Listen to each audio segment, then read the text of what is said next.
Welcome, ladies and gentlemen, to Kings of Pop Culture, episode 19. Obviously, chosen one, as you do. Joining me is the one, the only, Danny Watkins, MMA King Kreese, King Shark Jr., Sensei Dude, to my left. And then we got all things Cobra Kai, Evan, just on that side over there. What's up, guys? And then we have the goat just down there. RJ. Hello. Hello. Hello. Miggy. Miguel. Christian. And Yinko's down at the bottom there, but, I'm sure he's, with us in spirit already. But this should be a fun stream. This should be a pretty cool stream. Hopefully I'll see no comments about saying, hey, I'm in the dark and all that, and that's cool. Let's not comment that shit.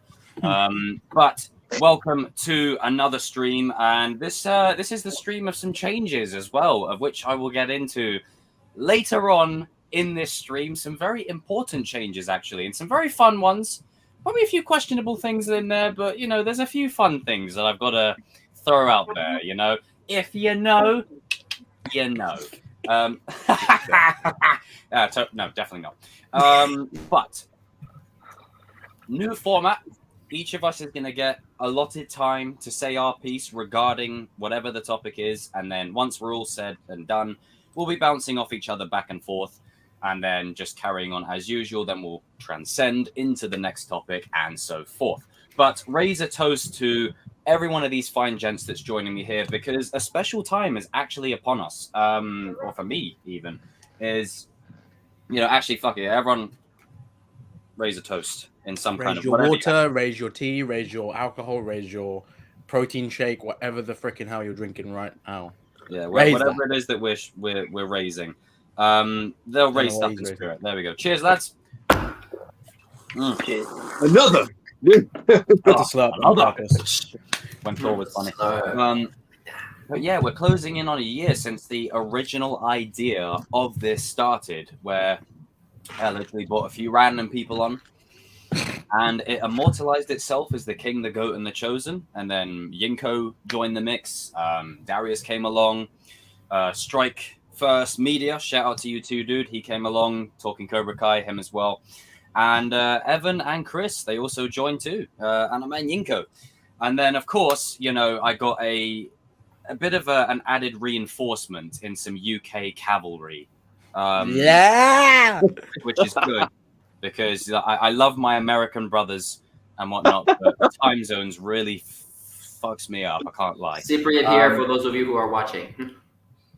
Damn right. But there will be some changes that I have to announce, but I'll do them towards the latter half of this stream. But for the meanwhile, you're here to hear the great list that the man himself has compiled for us. Adam, Azriel, CVO, Tristan, Lisa, Charlie, Hugo. Where is Jacob? Right here. And everyone, welcome. So, Danny boy. Hi, Sensei. Yes, sir. I'll get him started. Line him up. Okay. So for our first thing we're going to start with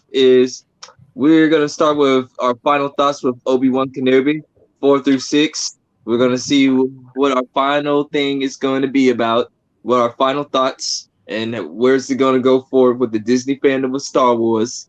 Then we got the DC segment. We're going to be talking about a little bit of the Flash issues and David Zaslav, how much of a crap show that he got going on right now. But we also have some good news, too, about Christian Bale is, if there was if him and Nolan would get back together, will he put back on the bat suit? I think we should talk about that a little bit. Then we're going to go down to our Marvel segment with the memory lane of the MCU Incredible Hulk. And we're also going to be talking about D23 news for Marvel Cinematic Universe. And then for our last part, we're going to talk about Cobra Kai. We're going to be talking about maybe Daniel, Sam, and Chosen busting Tori out of Cobra Kai. So, Mr. Jacob, go ahead, sir. The class belongs to you. We were so close to timing it with the blue saber. Oh, perfect. There we go. Perfect timing. So the way it's going to be working, as I said earlier on, is we're going to get about 5 minutes each minimum, alone, of no interrupted time whatsoever, and then we'll literally no interruptions. Even I will be silent as the grave, as Mr. Norrington would say, and then we'll be bouncing back and forth with each other. So my time will begin now. I think it's pretty much clear how I feel about the show overall.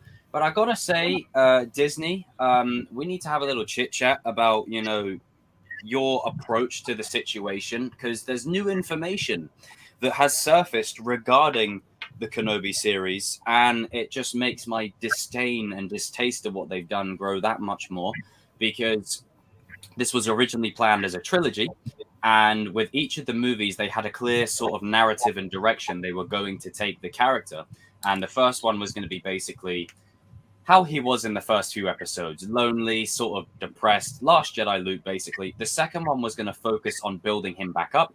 And then the third one, for all intents and purposes, was going to focus in him on preparing himself for his exit in A New Hope. Because when you watch A New Hope, he's like looking at Luke gets away and he smiles, but giving that some emotional weight where he's like, I'm passing the mantle to him. I've done my job. Like, now that's sick. What they've done here is they've said, we're not going to do that. We're going to do a 6-episode show with contrived plot scenarios, Easter egg references that, they're great for, Easter eggs. But yes, an Easter egg is only as good as the story that it's in. And a lot of this show falls very short of the mark. I find myself rewatching certain scenes and moments, but I can't. I actually tried doing a full rewatch. I might do one for stream's sake, like a watch party, but I can't rewatch all the episodes fully. I just can't. Like, there's just some of it where I'm like, it's not retaining my interest enough. It's not got that rewatch value. There's a lot of cool shit in there that's great on first watch, but when you go back to it, you're like, yeah. And especially in episode 4, right, where there's probably the most Easter eggs in that episode to Jedi Fallen Order, to Force Unleashed, and it's great, but the episode itself is asinine. It feels like a Saturday morning cartoon show. I think there's a Dragon Ball Z episode where, like, I don't know, what's his name, Gohan and Piccolo go and buy a car. That's much more interesting than what was going on in this episode, and then Vader just, storms off into the end of it going, you were warned what defeat would bring. And the way it's shot and the shaky cam, like this is what makes it hard to rewatch the show. Like, if I did a live stream, like, just watch this for a second. If I did a whole 2-hour live stream, okay, of this, wouldn't you guys start getting a bit of a seizure if I started doing this? Hey, stop that, man. Like, wouldn't we all start getting a few little seizures or a little bit of a headache? And I think that's why the fight feels so underwhelming between Kenobi and Vader, because the choreography is actually really good. Like, the behind the scenes really showcases that the choreography is pretty fucking sick. But the way that it's shot, the constant shaky cam, you're not able to really soak it in because it's constantly doing that, like someone's buddy doing some naughty behavior behind the scenes of the camera, if you know what I mean. Older fans will know what I mean. But it's just kind of like, man, the show has a lot of cool moments, but just so many missed opportunities. I mean, I've got to do a whole show live talking about what I personally would have done. And just to spite people, I might do 2. One, on what I would have done entirely. I would have scrapped the whole thing from the ground up. And the second would be including characters like Reva and Leia, just so I don't get labeled as you know what. Because that's the cool thing nowadays. Whenever you have an issue with the story, hey, what box can we put them in? What box?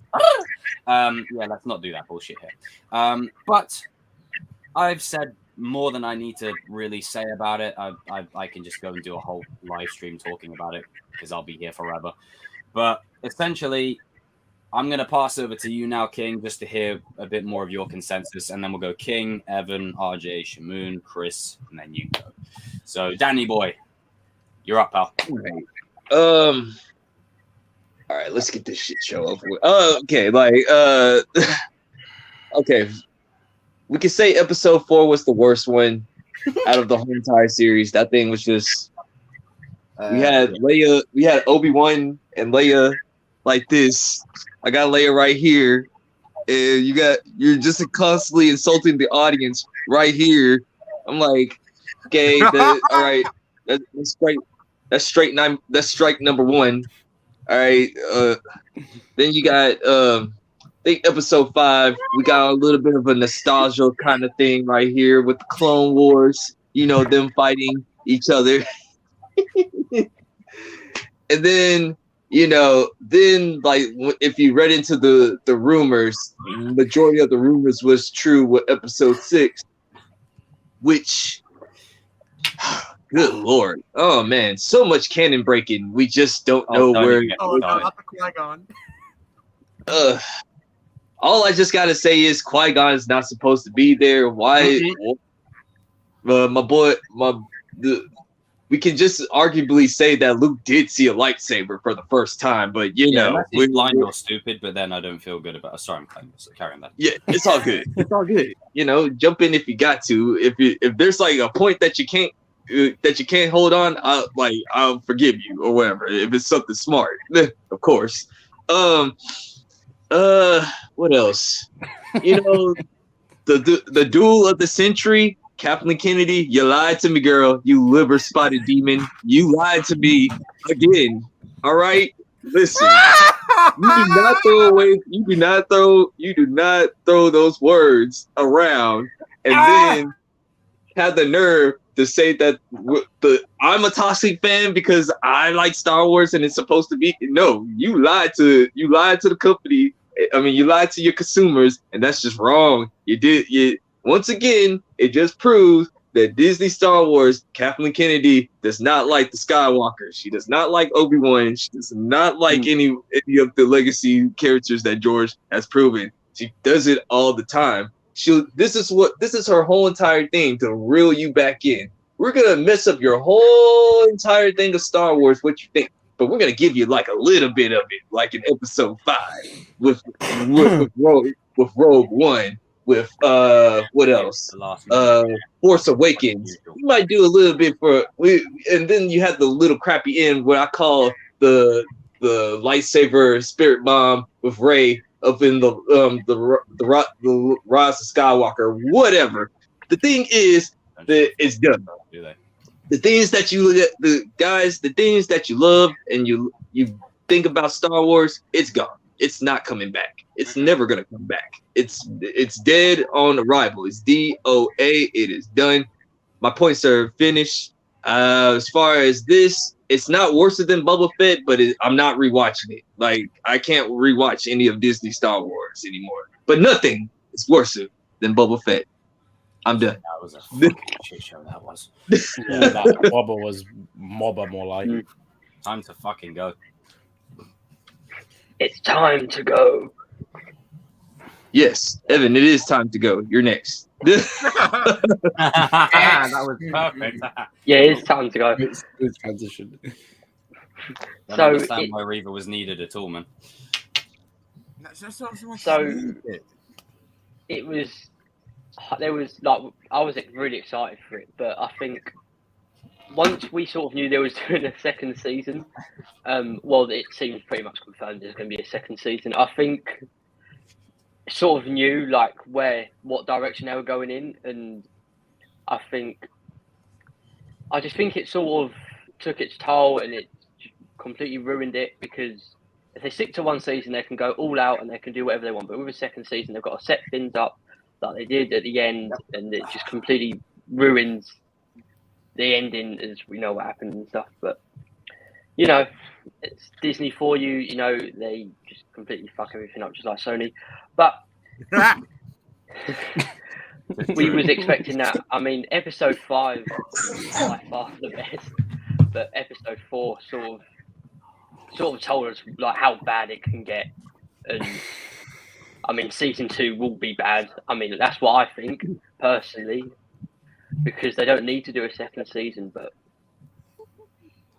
what else can they actually do? In my opinion, they can't do much more. I mean, not without fucking up the canon some more. Well, they're going to fuck everything up. I mean, I personally think that everything's going to be ruined in season 2. But that's my opinion. I mean, I could go on for ages, but I'm not going to like give a long lecture. So that's me done. No, but you do raise a fair point. It's just like for season 2, I've got an idea as to how it can play out, but man, I just definitely can say that season 2 is Darth Maul is coming. That's the only way to say. That's the only way they're gonna. I breaks canon again, man. Oh, God. God's sake! And then if they have a fight, it's gonna be this. Keep the fucking camera still. Fuck's sake! Can I just say they can't do many plot points at once? It is Film class compared to 101. Keep the camera still. No, it really jerks me off. Like it's ridiculous. Like it boils my piss. It's like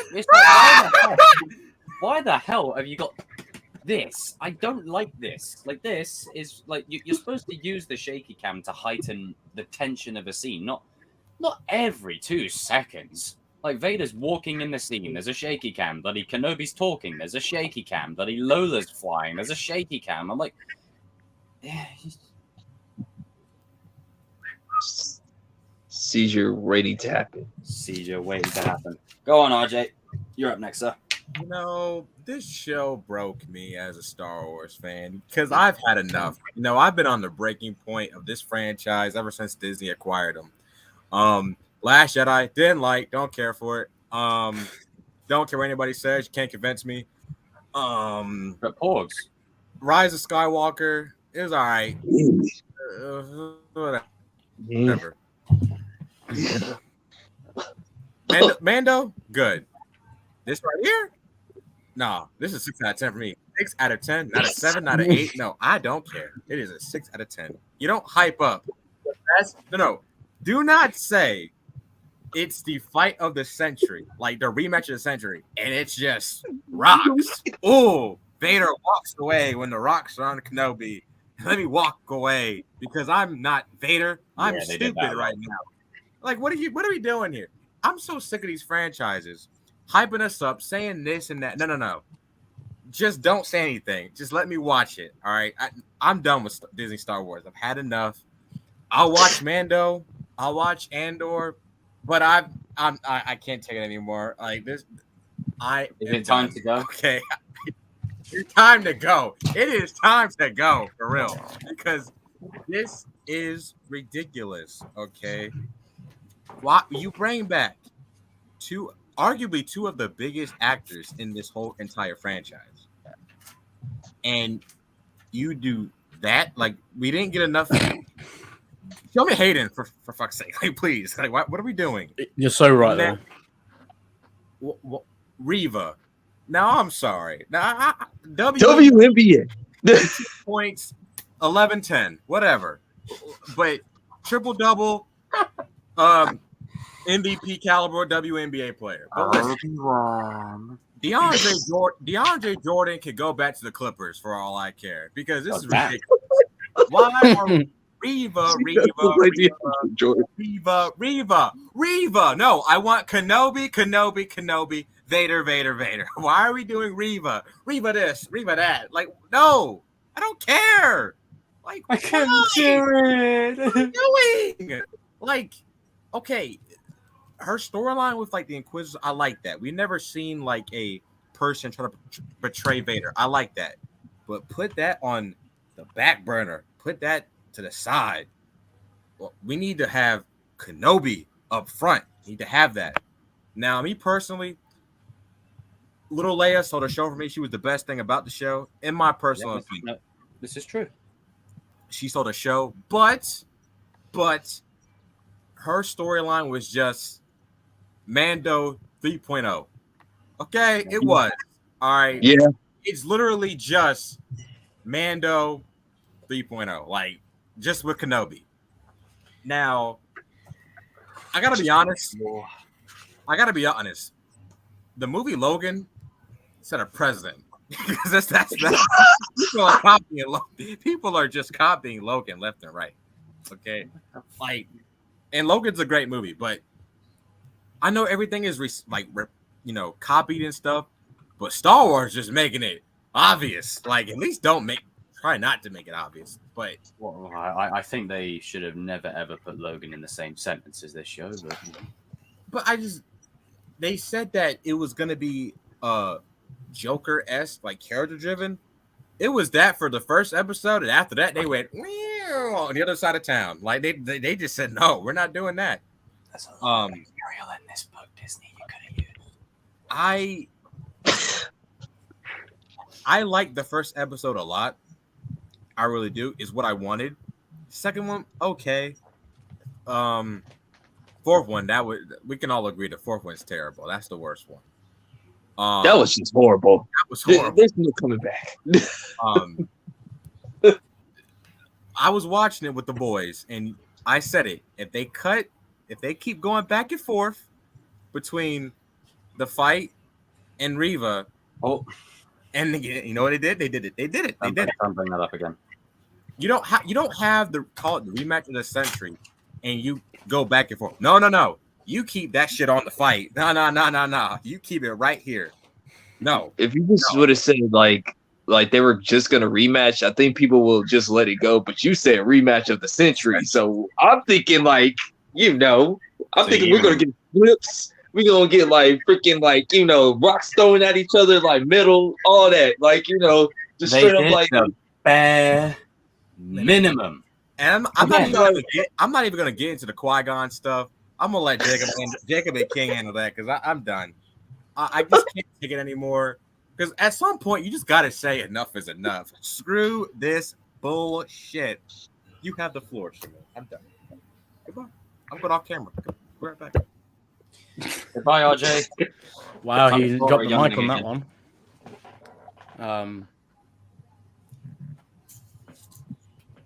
Okay, so adding to RJ's extreme view of the show, I mean, he was right though.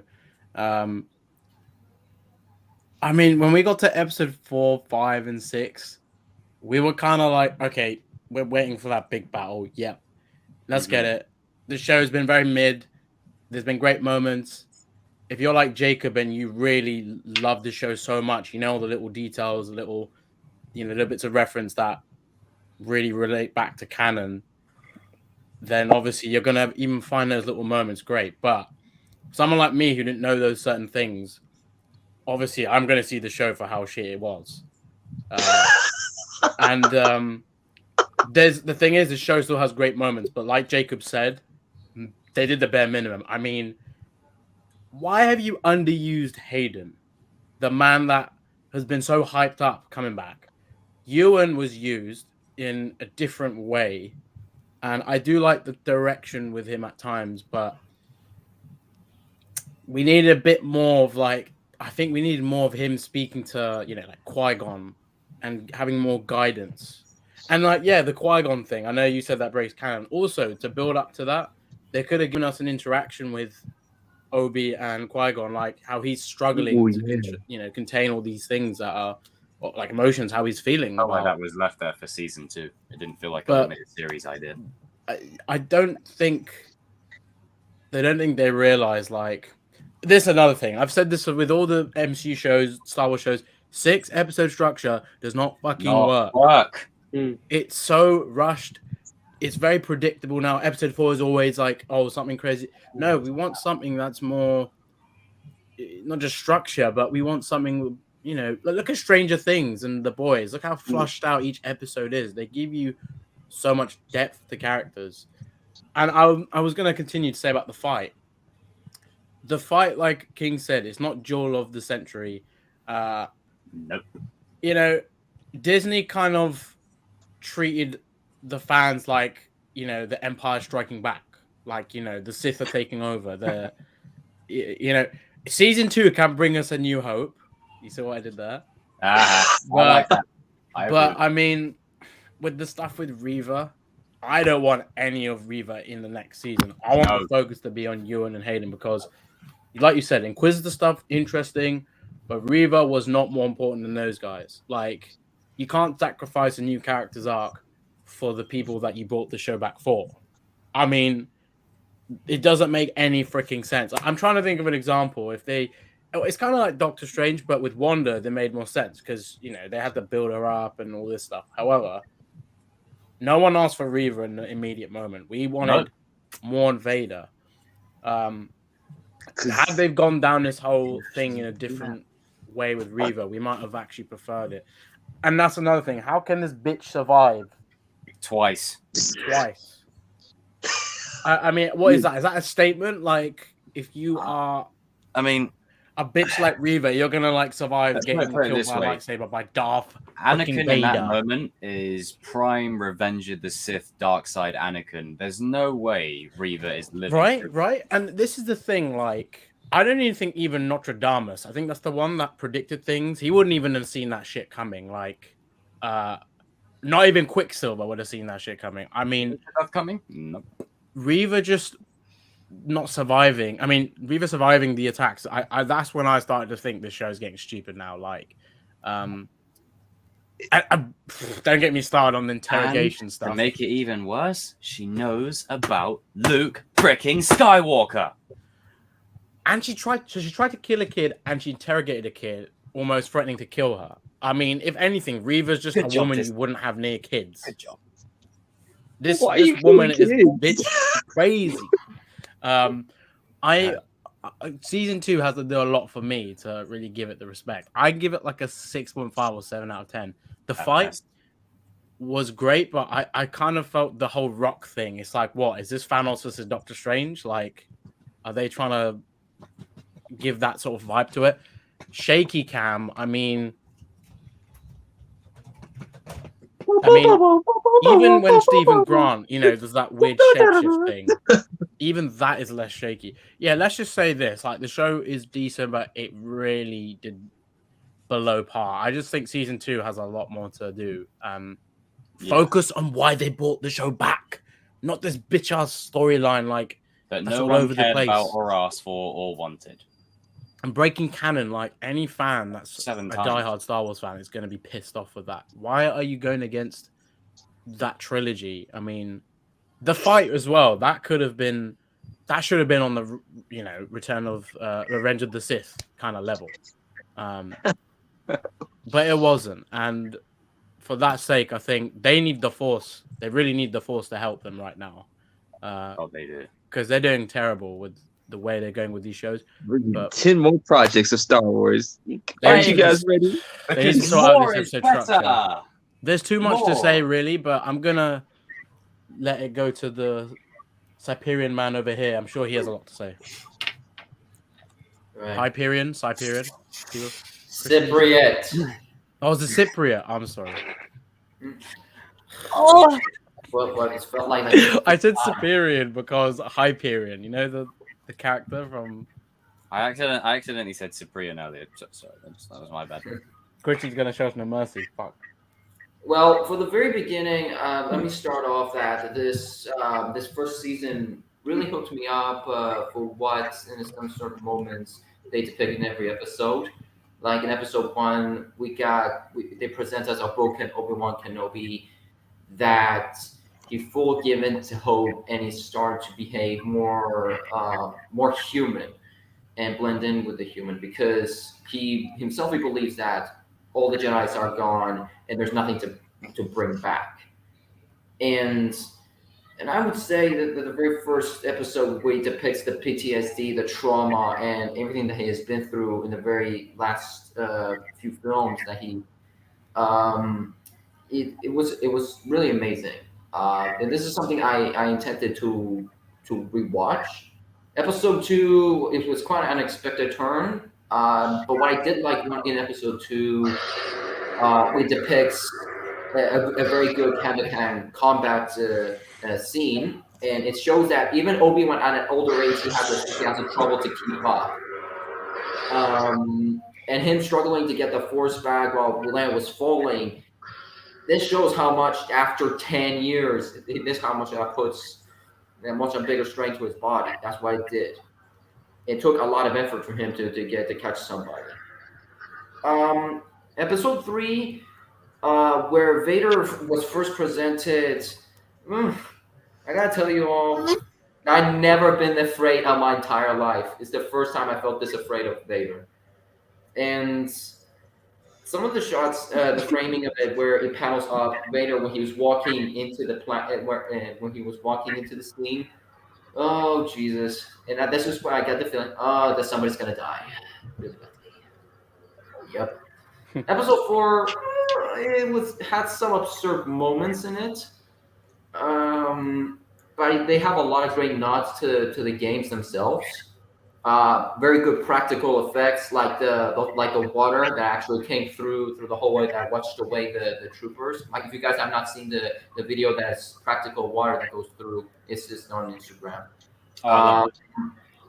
And that kind of stuff.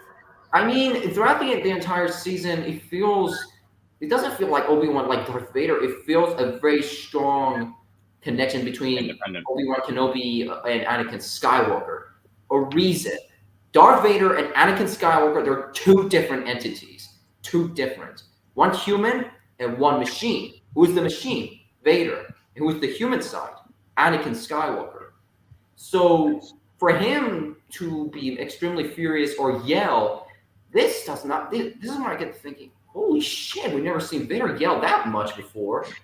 And Vader, for those of you thinking Vader's yelling out of character, watch New Hope because he did yell in the very beginning of this film. Nothing to say. So for Vader to lose his shit sometimes, that doesn't feel like Vader. That feels Anakin Skywalker literally losing his shit. And that's a good point. The thing is, when I looked in the final fight, this hit me so many emotions. It does not hit me like the Revenge of the Sith where it's all epic, but this fight is so emotional. It was really emotional. It hit me so many emotions during every strike.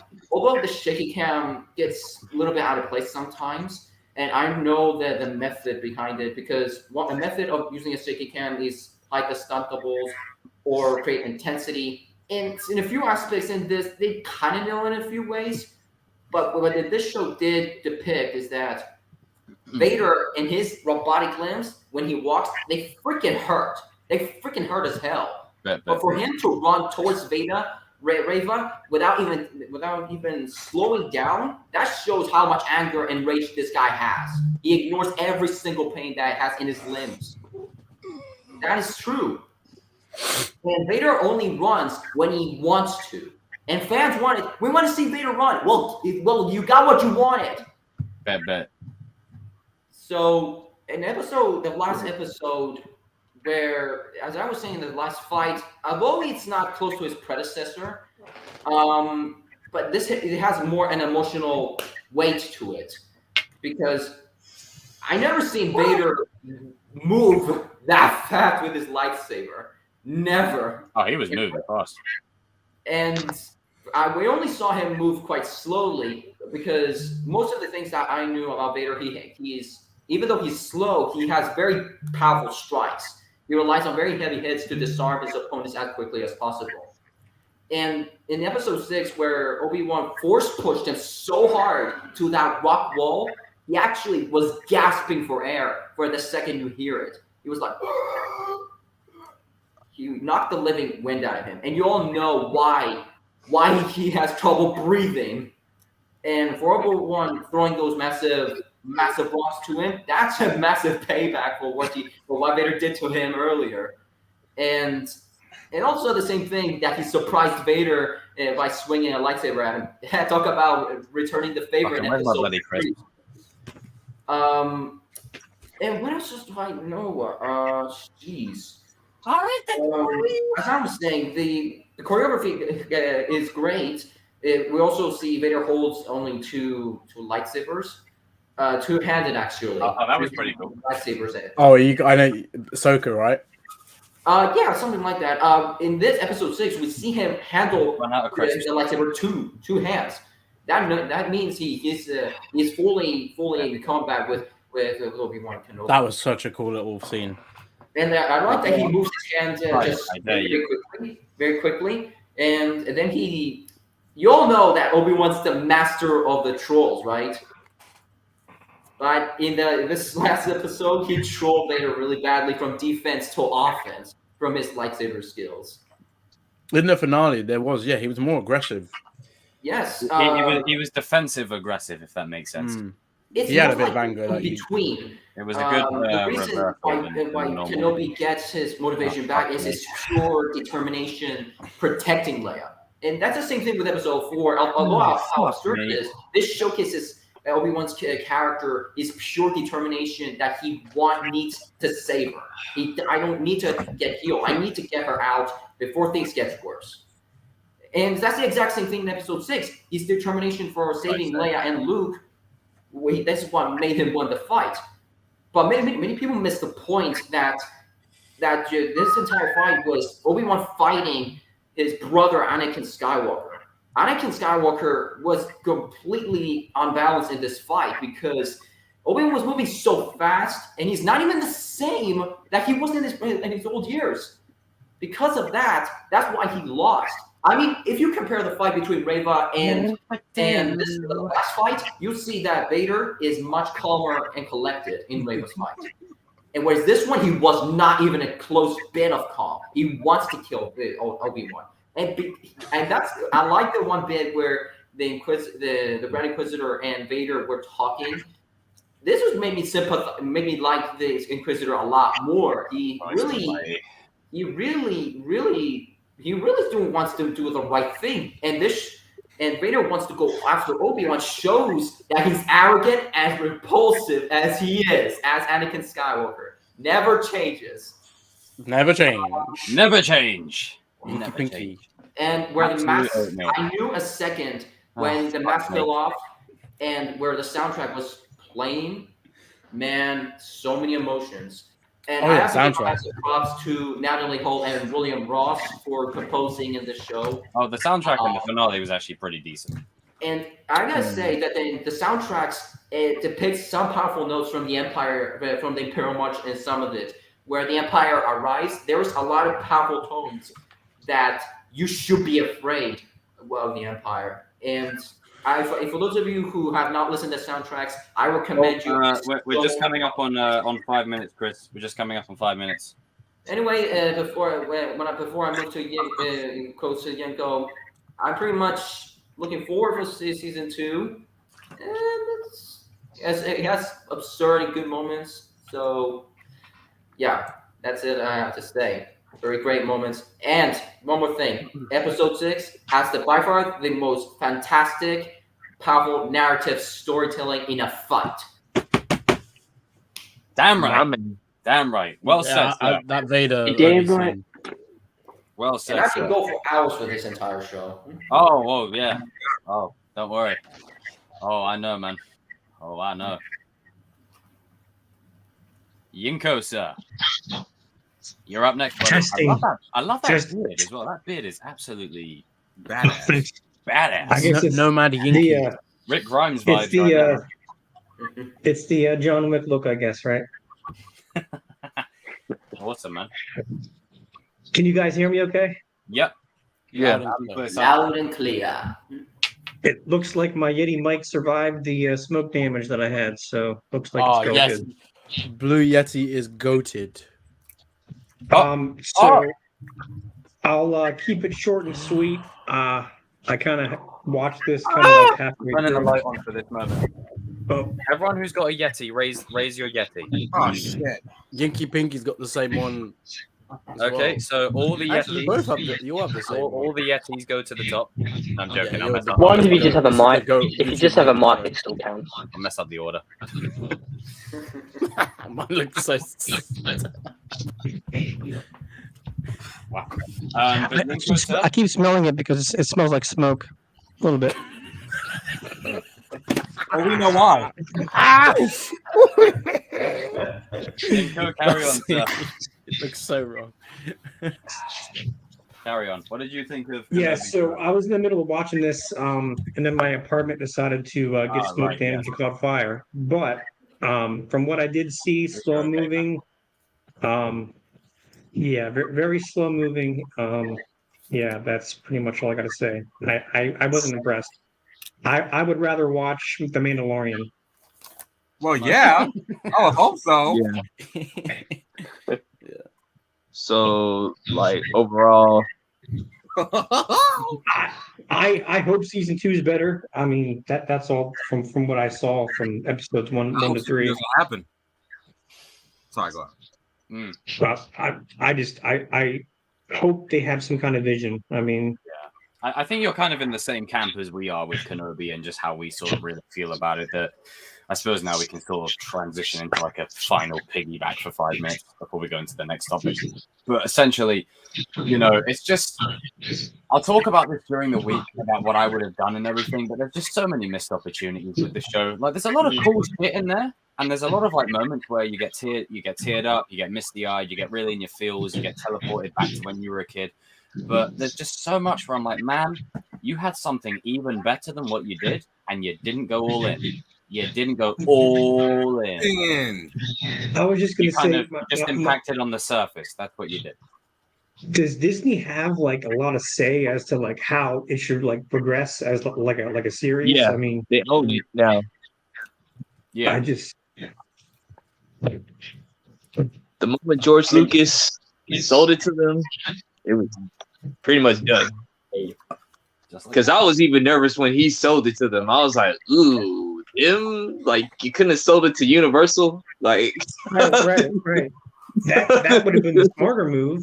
That would have been the smarter move. An R-rated Vader would have been more possible with Universal with the help. Oh Right. my goodness! The thing is, can you blame this poor bastard for selling it? that's not That's not what we're saying. that's not what we're saying. We're saying, like, I mean that is a whole ordeal in and of itself, where like the fans basically forced him. You OT purists. It didn't have an X-wing. It ruined my childhood. Shut up. If it wasn't for them, you don't even know Star Wars at all.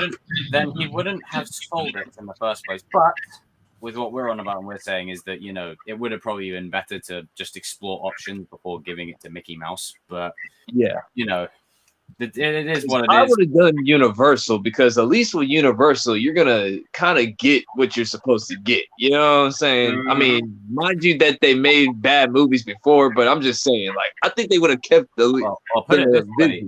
They're in charge. I mean, I'm not going to count Jurassic because of that current ordeal. But when you go and see Halloween, you get a Michael Myers movie. When you go to Fast and Furious, you get family. Like you get what you came for. It's with Disney at the moment and what they're doing. I don't want to speak too ill of them, in case never have to work with them one day. But at the moment, I'm not enjoying what they're doing with Marvel. I'm not enjoying what they're doing with Star Wars, and I just hope there's a bit of a drift course correction. It's good, RJ. You can. Yeah.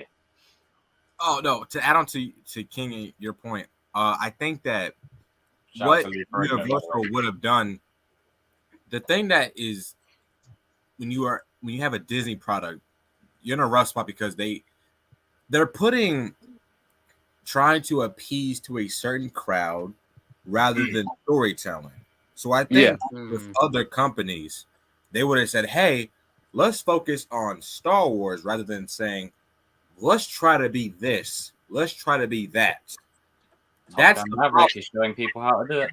That's the problem that Star Wars is going with right now, and even Marvel a little bit is going through it. So that you gotta stop trying to appease to a crowd because you're not this, you're not that. Put storytelling first, then that the other stuff comes later. I mean, on to your point, look at Top Gun Maverick. I wasn't even huge on the original Top Gun like that, but Top Gun Maverick, it made me love the original that much more, and I love Maverick even more. So, like, dare I say, it's even better than the original. Like, it's because it focused on doing what it was supposed to do. Like, you went there and you what you expected, you got, but you were along for the ride. You really enjoyed it. And, it's like when spoilers, certain things happen at the end, if you know what I mean, if you've seen it. You're like, I saw that coming, but I still enjoyed it. And that's just kind of the antithesis of where things are at the moment, is they're trying to sort of surprise people instead of, sometimes just going with what is expected. That's why it feels so like outlandish and absurd. But, I think we're all kind of on a consensus with Kenobi. I'll talk more about it during the week. We're coming up to the 45th minute mark now, so we'll Yeah. just naturally transition into the next topic, which was Sensei. What was the next The topic? next topic is like right now, David Zaslav has a mess at Warner Brothers, and like he has to deal with this Flash Yeah. stuff, and like And a lot of people are trying to turn on him too quick, and I'm saying like, well, hold up, man, like hold on, give he's the done man- some good. Let's not, Yeah. we got He three, did what a lot. give him about 3 to 5 years, and then we can like actually rate him as the owner of Warner Brothers, and then in my opinion, he's already started well by getting them CW shows that. Oh yeah, so- did you hear that CW didn't get sold for nothing? Like they put it on the market and nobody didn't want to buy it. Damn. I'm just a poor boy. One is the loneliest number that you'll ever do. Can't even get one. No one wants to buy them. Or it's, so you had a bad day. You put yourself up for sale. 100 people saw it and they walked away. But basically, what I'm trying to say is like, if you're in David Zaslav's shoes right now, do you put this Flash movie out, or do you like let it burn in the archives? Or No, you you go do fuck it. a People whole bunch wanted of it. recasting? I think, and I know people are going to want to hear this, despite the controversy that surrounds this film, no studio wants to lose money. I think the film is going to release. And the only reason is just because it's the money aspect. That's the thing. Like now, the outside stuff around it, in my opinion, they shouldn't release it at all. Like they really shouldn't. But I just have this feeling they might. Or what they'll do is they'll delay it constantly until they come to a consensus. Like this is, how do I put this? They're basically screwed either way. If they don't release it, they lose money. If they release it, it's They not lose good money. it's not good for public image. Like like DC are a bit of a slippery slope at the minute as it is, but this only adds to it. And I actually feel sorry for Warner Brothers because, for Christ's sake, you're starting to get wins. The Joker, Batman. Do you really, really want to taste it? You're starting to the Suicide Squad. You're starting to get wins. And then this bullshit crops up because your actors are incompetent as fuck and they want to go and start, stirring the pot and going and beating random people up, Ezra, and get away with it because of reasons we won't say, but we know. But we all know the answer. Say Ezra is protected. Yeah, I mean, we don't need to answer that, but we all know the answer. And and it's just,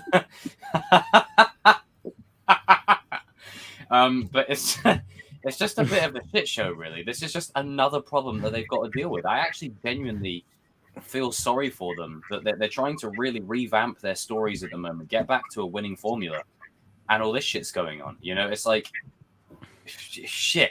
In terms of what I would personally do, it's so tough to say because you may have integrity and honor and all that, but when you're like in that kind of seat of power, and you've got all the money and everyone who worked on the film, like it, especially with like films, so many people work on those, like, and they put, despite how shit sometimes they can turn out when they come out, Cats, for example, there's a lot of people that work on them and put their heart and soul into them, and you would be doing a disservice to them, but then you'd be, similarly doing a disservice to the fan base. That it's just it's a bit of a toss up. It's what do you do? Like you're screwed either way. I really don't know. I don't envy them. I don't envy them. Like I can't give a clear cut. Like if it was just me releasing this, I'd say, you know what, fuck the release. I'm not having this bad press. Hell no. But because it's like $1 billion corporation, to be fair, with all these different, stock people and whatever, and shareholders and businessmen and suits. Man, dude, they dropped $200 million on this movie. So they're going to want to return. Now, how they get it is going to be interesting, whether they just put it on the streaming service or whatever, but they're going to find a way. Now, even if it doesn't release in the cinemas, expect it to drop on the streaming app or whatever. But then who would pay for it? You know, because of the controversy surrounding it. You know, and it's not like it's one of the supporting people. It's not like it's one of just someone who shows up in one scene. It's literally the star of the movie. It's the poster boy. And this guy is supposed to be rebooting the universe. And now he'll have to reboot himself out of existence too. Do you know what? I'm sorry. I don't know how Grant Gustin feels about it. And maybe he wants a break and maybe he wants to go back to Broadway. But just make him the live action Flash in the movies. Like he does He already said that he kind of doesn't want to do it because he's tired of Flash or whatever. CW, thank you. Do you guys believe that they should put CGI face of Grant Gustin, or it will be a bad deal? Shit, man. That costs money. Yeah. Money, Christian. Yeah. I don't know. I don't have much faith of what they're of this film because Ezra Miller really fucked up everything. I mean, I think you know what they should do. There's one other option. It's a bit radical, but I think everyone would forgive it. Have a variant of the Flash, right? Maybe Jay Garrick or something, like a version of Jay Garrick, come into the DCEU. Reboot everything. You get rid of Ezra Miller, Amber Heard. You get rid of all the dead weight, and start again. Oh, in a future movie or the Flash? Oh, like around now, like you reboot it all now with a like a variant of Flash that comes in and does what he's supposed to do. Oh, there is a variant. There is a variant Flash in the movie Flash. Yeah. I'm sorry. I want to do that. Oh man, I'm sorry. Little bastard. Ezra Miller. Jacob has his eyes on you, RJ. Watch yourself. Sus. I will beat your ass. But yeah, it's just I don't know. It's such a sticky thing because I just don't know. It's one of them kind of things that I'm not envious of because it's easy with an outside eye looking in to say, hey, they should do this, this, and this. But when you take into account the amount of factors that are at play for both sides, it's just a bit. I don't know. I mean, like King, have you got any ideas or RJ? I'll go after King. It's like Jesus Christ. Okay. Oh man. All right. Another shit show. I keep on borrowing this from Jacob. Man, honestly, I feel sorry for David Zaslav, man. Like, you're coming in, you gotta, like, all of it is just paperwork to you. You're, like, trying to make all these big decisions. So, okay, you're in charge now. Okay, we got rid of CW. We don't, nobody doesn't want it. Okay, I'm gonna put it on the market. Okay, no one doesn't want to buy it. All right, then we're screwed. I don't know what to do next. Okay, we got Amber Turd and her thing over here. We got Will Smith slapping people on stage. We got Ezra Miller doing stuff to children that we won't say on the internet. We gotta use code words and everything, but we won't. If you know, you know. Yeah, yeah, disgusting things. That he should have been fired and should be the same way that you guys put Will Smith and Amber Heard. He's no different. He needs to be done what he needs to be done. And you got Barry like choking out people up in London because he's getting drunk. Jesus. Wait, you said choking out people. Jesus, bro. Damn. I'm like, what is going on in DC, man? What is going on? Like, and as far as what would I do with this movie? Oh dear God. I mean, oh dear God. Lord. I say you make it woke. I say you just go the Snyder Cut route. That's just me. I say you do a whole bunch of reshoots. Like, you just get rid of the whole entire movie and just reshoot the whole entire thing. You have Ezra Miller, like, in there for the first, like, couple of scenes. And then when he runs into the back into the past or whatever, he becomes a different variant or something like that. Because I mean, either way, you're probably gonna lose money regardless. But at least you're not condoning Ezra Miller's behavior by giving him a whole entire movie. Like he's not the main character, but he's still the main character type of thing. Yeah, so, I mean, or you could just put it on HBO Max, and I mean, it's good. They'll get their money. They'll get their money back in the long run for everybody that has a subscription, because even if you don't watch the movie on there, you're still paying for it regardless or whatever. You're paying for all the content, whatever. Yeah. So, if I was David, I probably won't release it in theaters either. One, you just push the movie back another year, do a whole bunch of reshoots, or two, just put it on the app, and recoup your money back in the long run. Yeah. So they might have to take the L with this one. Yeah, either way, you're screwed either way. So man, they're screwed either way. They're fucked. Yeah. And again, it's like I know I've seen people on like Twitter go, just don't release it. I'm like, yeah, I know. If only it was that easy. But this is a multi-billion-dollar corporation. They're not gonna exactly mofos. They want to make. When you drop two. It goes back to it just goes back to business 101. When I drop $200 million of my money, I want that thing back recouped. I don't care how you get it. I want my money back. Times, the fans don't matter as much as you think they do. Like we matter, but it is show business. Like make no mistake. Like there could be fucking World War III going on. We're gonna be there regardless. I'm here to see the new movie. Sir, there's a war going on at the moment. I'm going to see the new movie. Like, we're going to be. The thing is, they recoup the money off of the fans' dollars. There's nothing being high. Like this has been since the beginning of movies. You start out with the budget. When you go to the movie theater, you're paying for back all the money that they've spent on that movie, because all movies is on credit. That's it. And it won't be the real cut, maybe. Maybe that's another.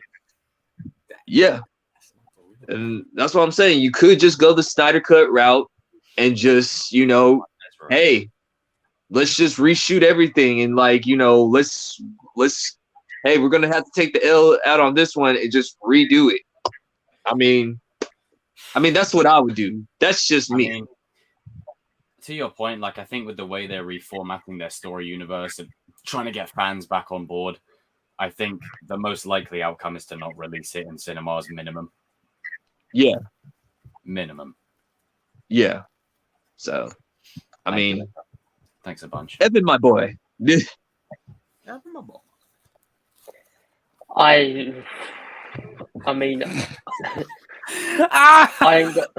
I ain't got much to add. I mean, I'm not gonna go on. I ain't got much to add.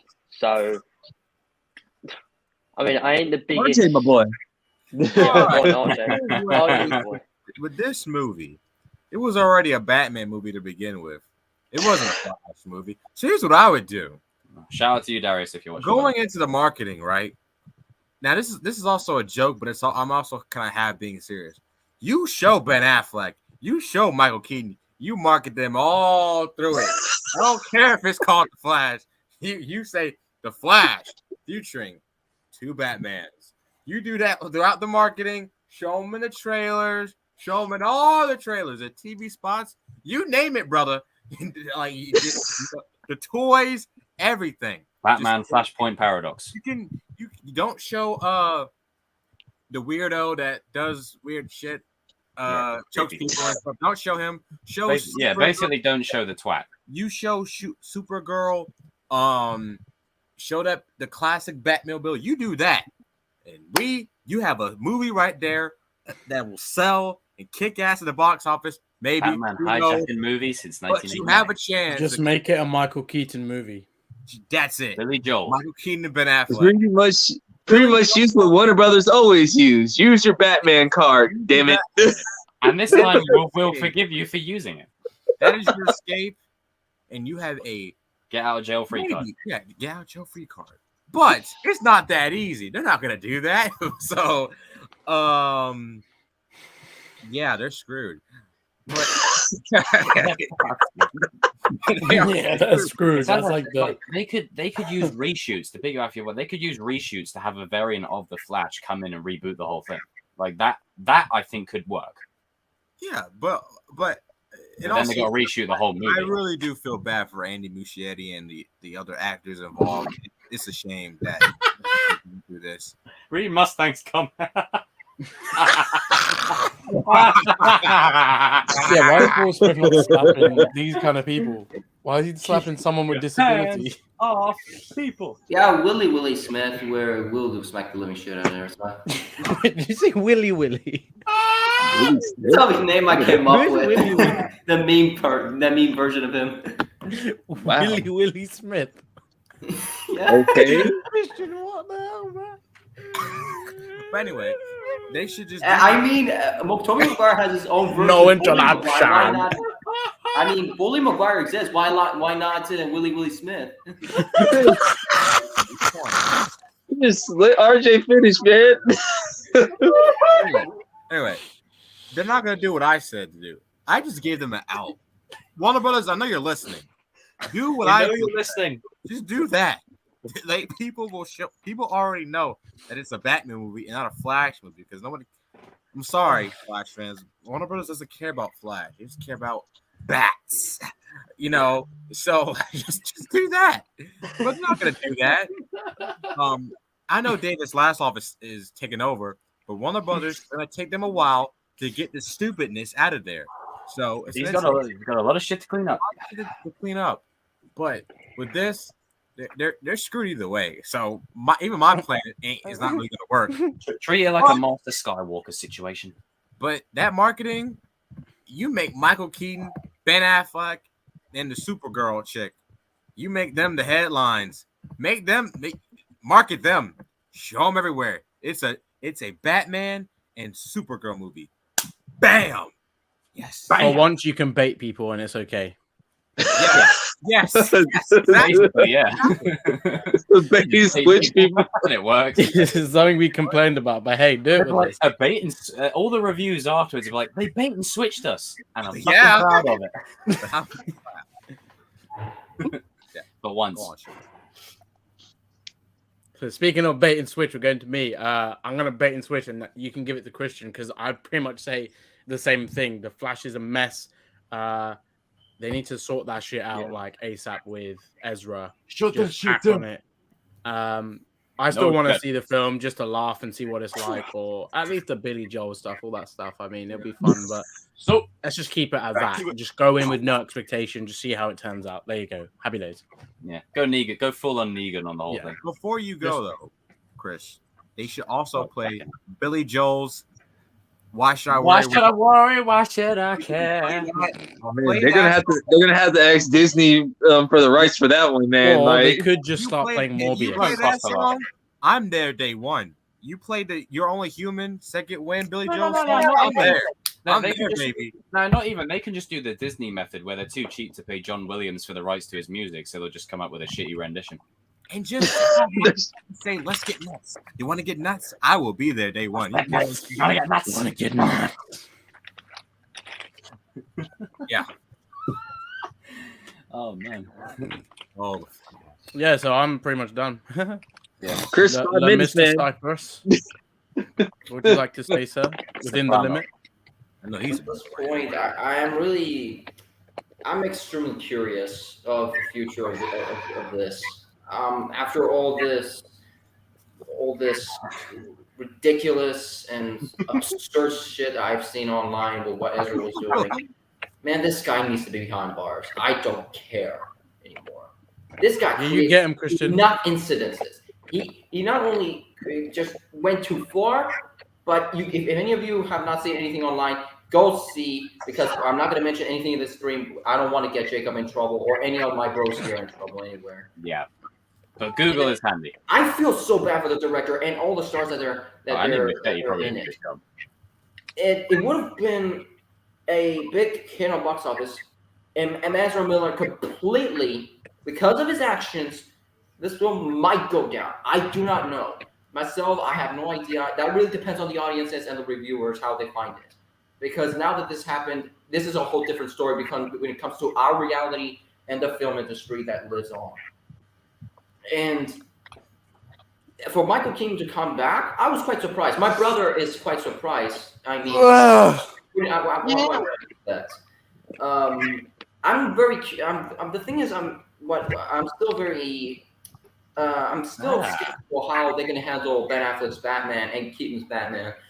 Well, and so I've been asking myself, will it be the same guys that they, from the old films, or how will they change? I have no idea because none of these guys here are in the production team. None of us are. We have no idea what's just going to happen.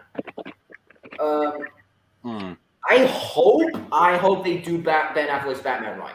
I hope because Ben Affleck's Batman in Batman versus Superman was by far absurd and idiotic. It's yes, there it is. Yes, and sir. pretty much Zack Snyder's cut was by far the worst treatment of Batman we ever seen. Yes. And one more thing I can tell you, there's a difference when Iron Man kills those terrorists, where Batman kills thugs with 15mm guns. You're damn right. I mean, I'm with King on this one. Like, I don't mind that he was getting a bit. I mean, mind you, I'm a comic accurate type of dude, and I was like, when I first saw this, I was like, yeah, Zach, that's not Batman, but. And he said it was my Batman, and this made me understand. It's his version. I can live with it. I can live that his films exist because I'm not a whiny little teenager. I'm a fucking man. I man up, and I just let it slide. Let it flow. The thing with just to add to Christian's point, the thing with the Snyder stuff, like with Batman, I don't have the problem with him killing because, like, look at these aliens they're fighting in the Justice League. And actually, he's not going to be like, like it's about morality here. I'm not talking about the aliens. If it's the aliens, like, you know, if you take more out of it, like Batman's getting absolutely waxed, so he needs like a. He's talking about the warehouse scene specifically, and gotta show them mercy. And I'm not talking about Zack Snyder, the Batman where he's killing the aliens. He has every right to do that one. No, I know what you're saying. Not doing anything against Superman, where he's literally on top of them. He was just sitting there doing nothing. Nothing. Yeah, it's like coming back. The Batman himself, as human he is, he has took down gods, even though they are high level stronger than him. Regardless of that lazy. Batman can take down anything that, even though it's not human. On your circumstances, Batman's treatment was not my cup of tea. Like, for example, Tom Holland's trilogy of Spider-Man may not be my cup of tea. But I will let it slide and accept that they exist. This is what matters for me. I let things accept and flow by. Marriage. And the one thing that if they fucked up Ben Affleck's Batman in this film, The Flash, that's the final nail in the coffin. Open wide. And they better not to change again Michael Keaton's murdering Batman spree that he used to do in his. You want to get nuts? Come on. And pretty much. I hope he just doesn't get beaten up by random black dudes again. Oh, that's why I'm in the film. I do it. King will be one of them. Christ. Christ. Sorry. It's just if they mess up the Ben Affleck's Batman again. Oh, there's been an incident at the university. Hopefully, they're not going to do the same with Michael Keaton's. Michael Keaton right now, at his age, he's a perfect for Bruce right now. In the older times, I don't see him at all. Yeah. But right now, what he looks like. Now in his age, some certain moments in other films that I've seen, The Protege, when he was wearing a suit, holy shit, that he looks like more Bruce Wayne than his old times. And hopefully they're going to do better in both of their Batmans. If they don't, I will cut it off. That's enough. Thank you. And drop the and mic. one more thing, Warner Drop Bros. the mic. Be careful what you wish for, because my spear here is nearly in your head. It changes when you win. What the hell are you talking about, man? What? Yinko, you're next, man. Like, Top If battle. you watch the 300 Spartans, the spear is ready for these aim. Copyright. my bad, bro. Those of you So this movie fans got of the 300s, you know what I'm talking about when I hold that spear on. Oh God. Wait, you were in 300? Of course, damn, dude, don't you even know that Greece is my mother country? No, I was asking you were in the movie. So, Yinko's. you were smart. Yinko, you're next, baby. Yeah, let's go. Spartans are inherited to me. No, I know that. Yinko, you're next, man. So this movie was supposed to come out June 3rd, 2022. This Then man keep on November checking. 4th. November 4th of 2022. And now we're in June of 2023, right?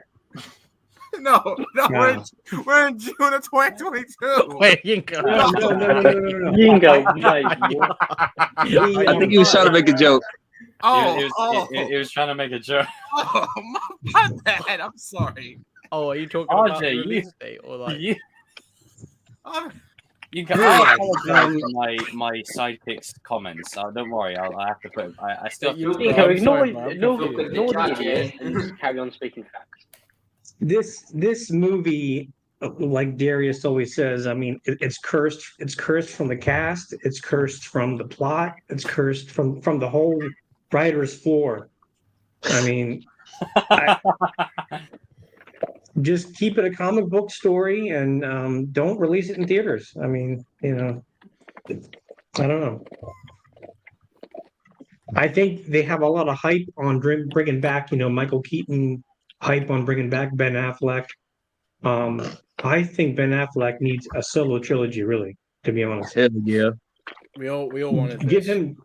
give him just like a solo movie and just cut him out of this whole equation. I mean, and Michael Keaton needs to go. I don't know. He needs to go back to high school or something. I don't know. Why should I worry? Why should I care?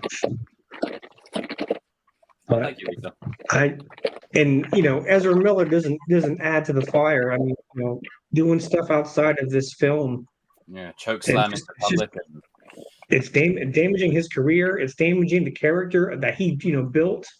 I'm sure there are people that do like his character and do like what he's done for the and then he goes and just becomes a crazy person, and it's just I don't know. I have low expectations when I go and pay my $11 or $12 for my one ticket, like a king, You can do that. I'm using the links. Yo ho. I just hope it has some kind of value. I mean, the way that they try to hype it up a little bit, but yeah, I don't know. So pretty much what we're coming to the conclusion of is like, okay, basically, if you're the owner of this company right now, you just got handed a mess and you don't know what the hell to do with it. I mean, I'd rather see Michael Keaton back as Beetlejuice in Beetlejuice Part 2, whatever that's going to be, but I just don't know if I can see him, donning the cape right now. I'm just not sure. I don't know. Maybe I think he might be a better older Bruce Wayne, but I just don't know if I can see him back in that suit. I don't know. Depends on how they do the timelines. There's a lot of stories on the timelines if they're doing flashback scenes, all that kind of stuff. But there was an old rumor. Like the whole ordeal from top to bottom is just a bloody clusterfuck. There was an old rumor. Very bad. Because they gave Fletcher his first, his ending as his first movie. So Did you guys see the old rumor going around that Clint Eastwood would have been a good older Batman, Bruce Wayne? I would love that. That is I would like I actually that. saw that rumor and I agree with it. I like that. I I like think that he- a lot. I think he would have been kind of like intimidating. I mean, just think about it. Yeah, he would have been. That was a very good casting. Watch Old school watch Bruce. him in Gran Torino, and then watch him as Bruce Wayne. And I mean that would be just like a old dude Well, sitting in a people were chair. saying that he would have made a good old school Bruce on Batman Beyond. Oh yeah, definitely. But I would have loved to see him kick ass in a Batman suit. I mean, it's Clint Eastwood. I mean, hey, maybe they should use this movie to just The open good, up the bad, the ugly. Imagine that reborn. Flash Batman No Way Home. Yeah. Flash Oh is yeah, the- he's Adam West. He's Adam West's replacement. Do you know what? In this instance, That works. Get that man in here. They could just basically make this a Batman No Way Home. Yeah. Just Every bring all the Batman Batman back in together. the including Even Bale. Bale. As well. Smoker Bale. Get him in there as well. Oh, we need to get all of it. It sounded like the Even, the Batman Kenobi from- sounded like he was doing a Bale impression. Even Lego Batman, get him in. Yeah. Get them all in there. All of them. Get Kevin Conroy as well. Will Arnett. Get even Travis Scott Batman. Yeah, Scott the Batman. Now there was that short film with that other guy. I can't think of his name at the moment, but I guess he's done pretty good stuff too. Yeah. What the hell's his name? Yeah. Yeah. Wait, are you about to do this in the boys? Or they could go. They could do this. They could get honor- Wally West to be the new Flash. They could, but the story, like, there's just the story they've done hasn't earned Wally's appearance for me. Like, their story progression has been so shit that, Wally is a transitional character, and they're kind of just throwing him in. There's a bit of an echo there. But then again, they could do it. Red-headed ginger, Yeah. all tokenized. Oh man. Either or. But I think we're all in unanimous agreement. It's just a bit of a messy situation from top to bottom. I don't envy them. But I think it's going to be one of them ones where, like with, for example, like the Black Panther 2 situation, just to give it some context, it's going to be something they push back until they're deadlocked on what to do. Yeah.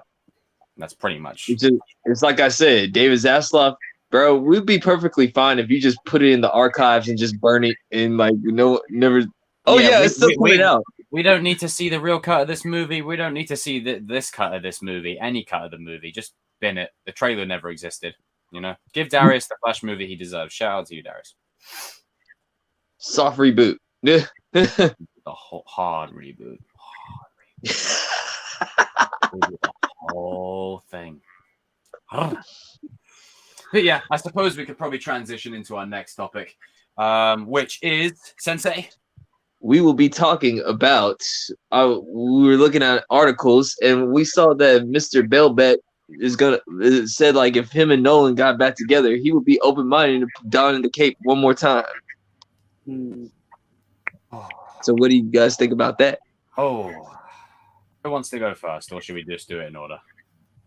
Let's do it. I think it should be a free-for-all, bro. Like, Let's just do a free for all. It's put it this way. I know there's always jokes about the trilogy and whatnot, and how this, that, and the third. But to me, that trilogy is one of the best trilogies of all time, and it has a beginning, middle, and an end. And I would really hate for them to undo it. Now, if Bale is to come back in any sort of capacity, I would not be against it in as long as it's earned, like a multiverse kind of scenario where you have him interacting with other Batmen, for instance. Like that, I wouldn't mind at a stretch. But the only thing is with this, that trilogy ended on such a high note, and with the way things are at the moment, I really don't want them to just do it because, hey, we're getting the old gang back together. Like, what would the story be? What would the narrative be? And when you take into consideration the way the story's played out, Nightwing was or Robin, for all intents and purposes, was basically being set up to take over. So there would be no real added incentive for him to come back other than just, hey, I'm back. Like he's got a happy life. Don't undo it. Because I did see that the other day. But I think if it were to happen with Christopher Nolan at the helm, you know the fourth movie's going to be good. But I don't expect to see it anytime soon. It just undoes everything that they built over the 3 films. I mean, if he does come back and they ruin it, I mean, they're just ruining it. I mean, it's not like with other Batmans where they could actually take the risk. With this one, there's so much pressure on it to be right. And I think he's only said anyway he'll only come back if he feels like it's right. But I don't know. I don't think they should. But here's my answer to it. Hell no. No. No. No. No. That's unsuspecting. I thought you'd probably say yes. Hell no. Don't do it. Oh. Hell no. Dude, why you sound like Martin Lawrence? I'm with RJ. Don't do it. That trilogy, there's a reason why the trilogy is held in high regard. It had a beginning, middle and an end. And then you don't go from beginning, middle, and end, and the end of the part. Especially that ending. Yeah, you don't. That's so emotional. That ending. No. Oh, this is not. Shout out to Joseph Gordon-Levitt. Joseph Gordon-Levitt is what he whatever. said. Anyway, no. What would you even title it? The Dark Knight Rises Part 2? The Dark Knight Rises. God, it would probably the Dark Knight Rises. Or you know what? They'll probably just call it the Knight or something like that. Or the Dark Knight Returns, or the Dark Knight Legacy, or whatever. But the thing is, you know, there's no real reason to do it. You know, like it ended in such a full circle way. I wouldn't want them to touch it. I really wouldn't want them to. And what storyline would it be anyway? What actual storyline could they actually come up which would? Y'all guys are talking about like the storyline. I'm trying to figure out who's gonna be the villain because like there's only so many real scenario villains that you can bring to the Nolan verse. Exactly. Like you know, I mean, you could do someone like, and I know this is going to bring up some PTSD for us all. Hush, the real Hush. You could do Hush, or like, I'm just saying, you could do Hush, or the Mad Hatter, or the Mad Hatter, right? Get back up, you're not dying yet. Maybe Harley Quinn. Maybe Harley Quinn. I don't know. Maybe, but it's like that that's about as far as you can go because Nolan's universe isn't synonymous with the broader kind of scope characters. Like even Scarecrow was kind of like cool, but watered down to an extent to his usual bigger scale and sense and scope. Because you can't bring in Man-Bat, you can't bring in Killer Croc, you can. I mean, you can try to bring in Penguin, but we already got the Penguin in the Matt Reeves universe. We already had the Penguin. This brings to bigger risks if you bring the same characters that a film that already gave out the villains. You know, with Nolan's a page that has nothing on it, a script that has no title, no dialogue, nothing, zero. I'd be interested to see with Nolan's technology if they could do maybe like a Mr. Freeze-esque type of character. I don't know. But I don't think Mr. Freeze will even fit in that universe. I don't know. Yeah.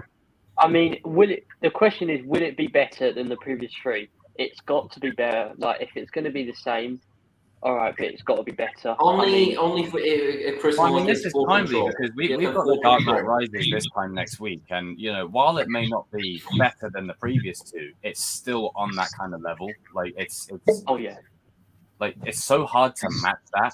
But then also, you know, the villains tie into the real theme and the narrative of the movie. So whoever you're bringing in, they have to really serve something that adds to what's going on. And also, how does Catwoman fit into this story? Because he basically done our life living his life with Selena. So like, how does he fit in? How does Alfred fit in?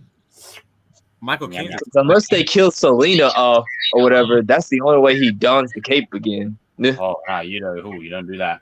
Oh, you don't do that. I mean, that's the only way I can see them like him putting back on the paper cow. Woo! And Yeah. That's you, for the mofo. second time. Thank you. I'm allergic to BS. yeah, I think the Matt, or they could go Carface like the puppet master dude. There's a couple of realistic But I was versions. still then. It's like, yeah, it's one of those what RJ said. No, we don't need this. Hell You no. don't need this, and this It's is not what I'm needed. saying.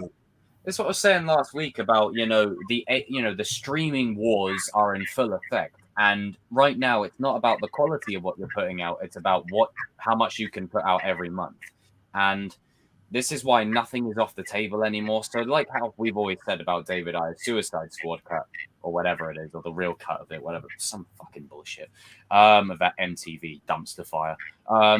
It's likely that movie could get released now or whatever because of the streaming service, and they'll say, "Hey, October release, releasing this cut on this day. See it as it was intended." Blah blah blah. So, there's that's got to be taken into consideration. But this is really one of them times where leave it well enough alone. Do not touch You it. leave it well enough alone. Unlike got- Daniel. As much as you've got multiverse and you can have multiple Batman or whatever.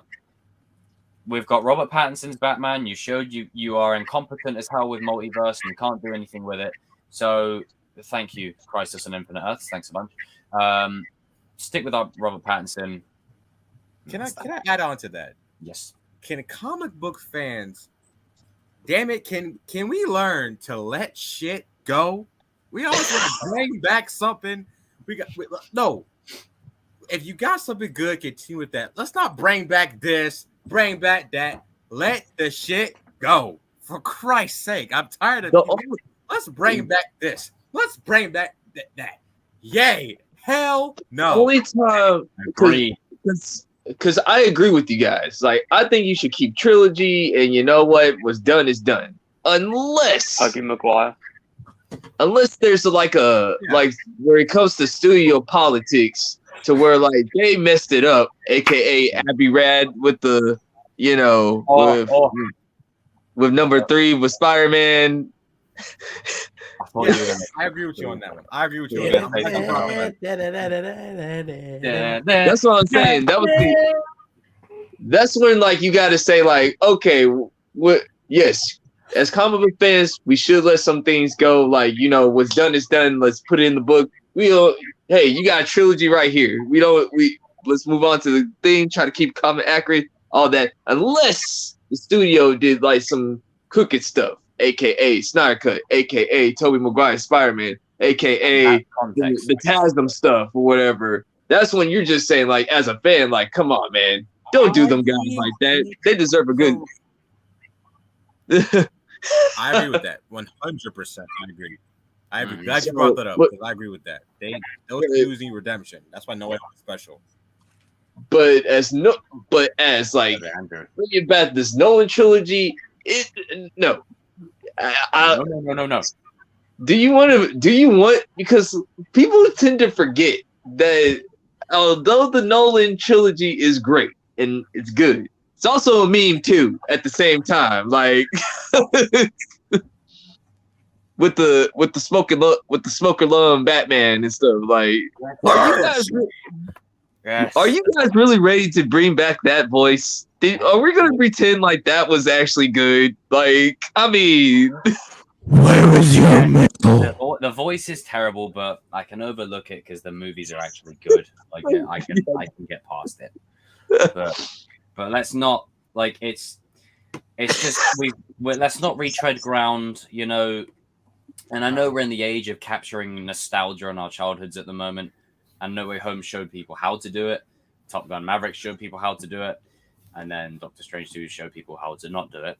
But, we've got to be careful that in trying to recapture these great moments from our past that we're not undoing the effects of them before by giving... Like, I was saying this earlier on, right? RJ, where have you gone? RJ, my boy. Yeah.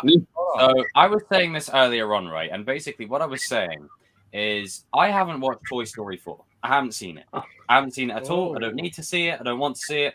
Evan, my opinion on it? you know what I'm about to say. It's a very good Right. film, Jacob. You're missing So out. Son. the ending clip of it with Woody buggering off with Bo Peep, right? I'll tell you why. For one reason, I don't like it, is because Woody has a strong, intimate bond with his family. They're his family for all intents and purposes, and he buggers off to go and make toy meal. You know, like Bo Peep,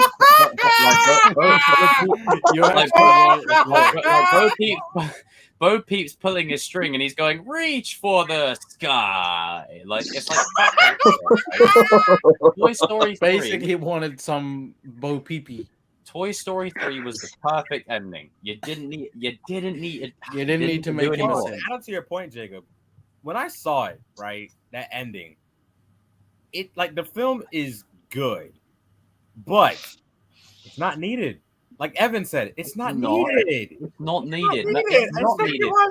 Right? It's not And needed. This is the thing, right? Is knowing when to leave it as an ending, right? Like I know people are like, Jay, how does Toy Story relate to Batman? It's like, hang on, I'm getting to it.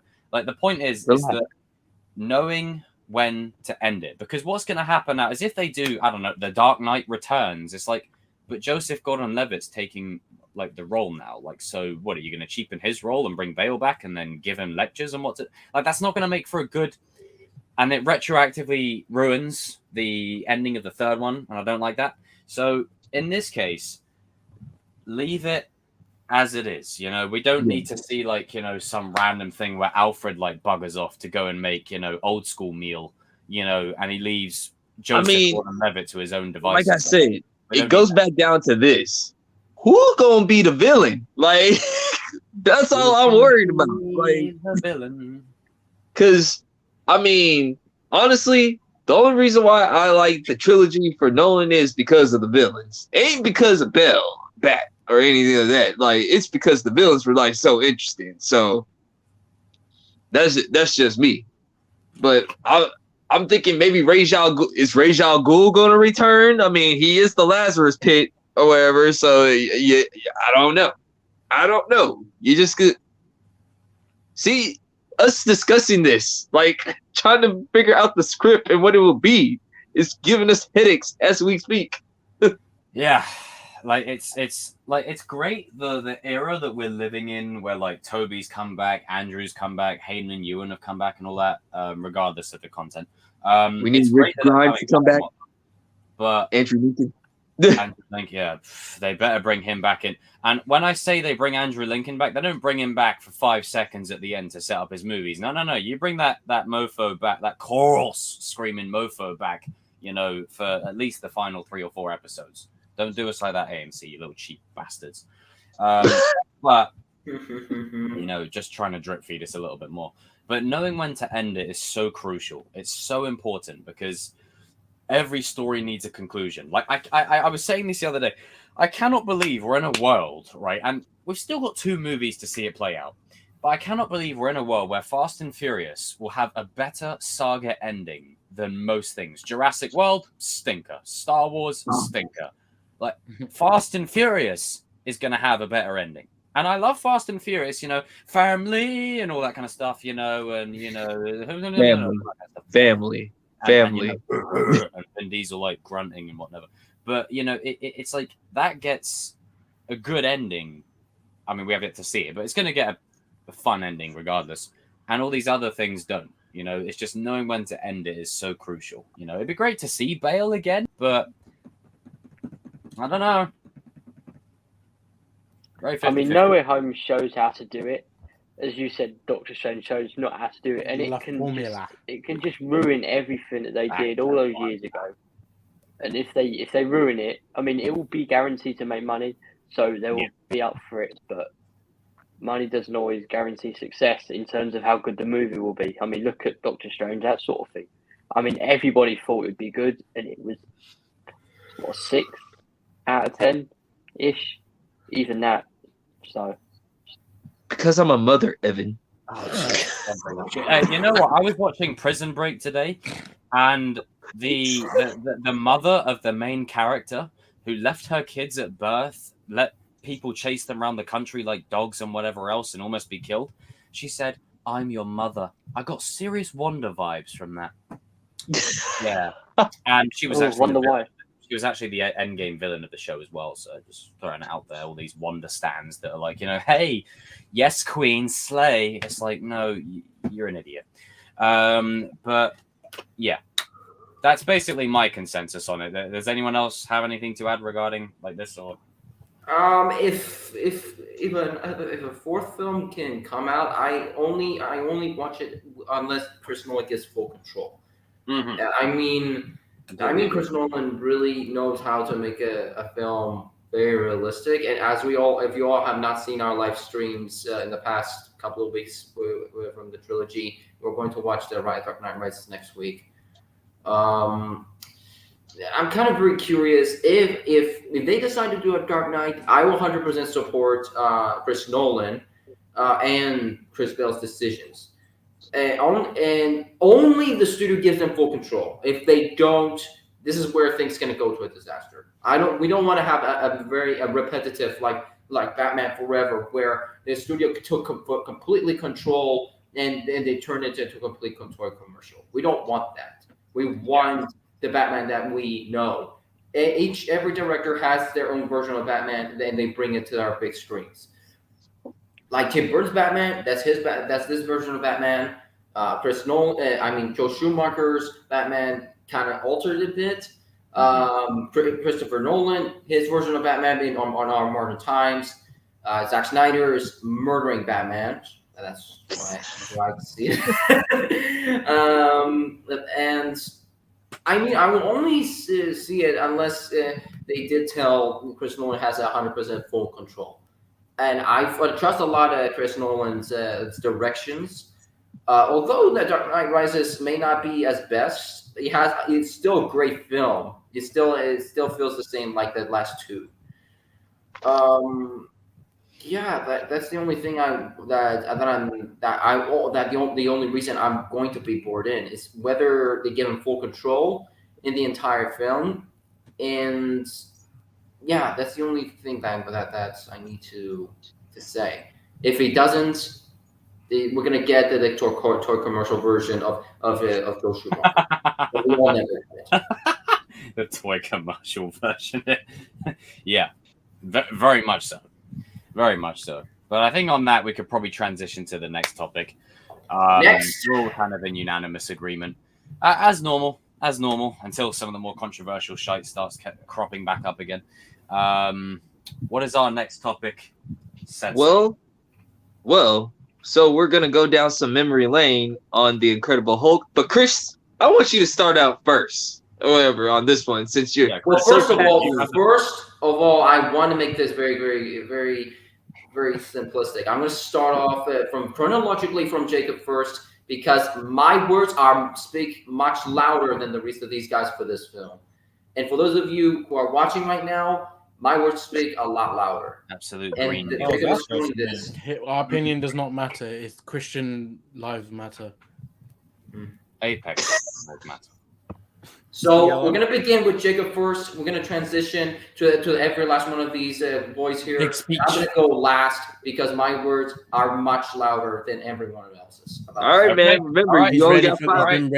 So even we have a better ending to this Incredible Hulk saga than most movies nowadays.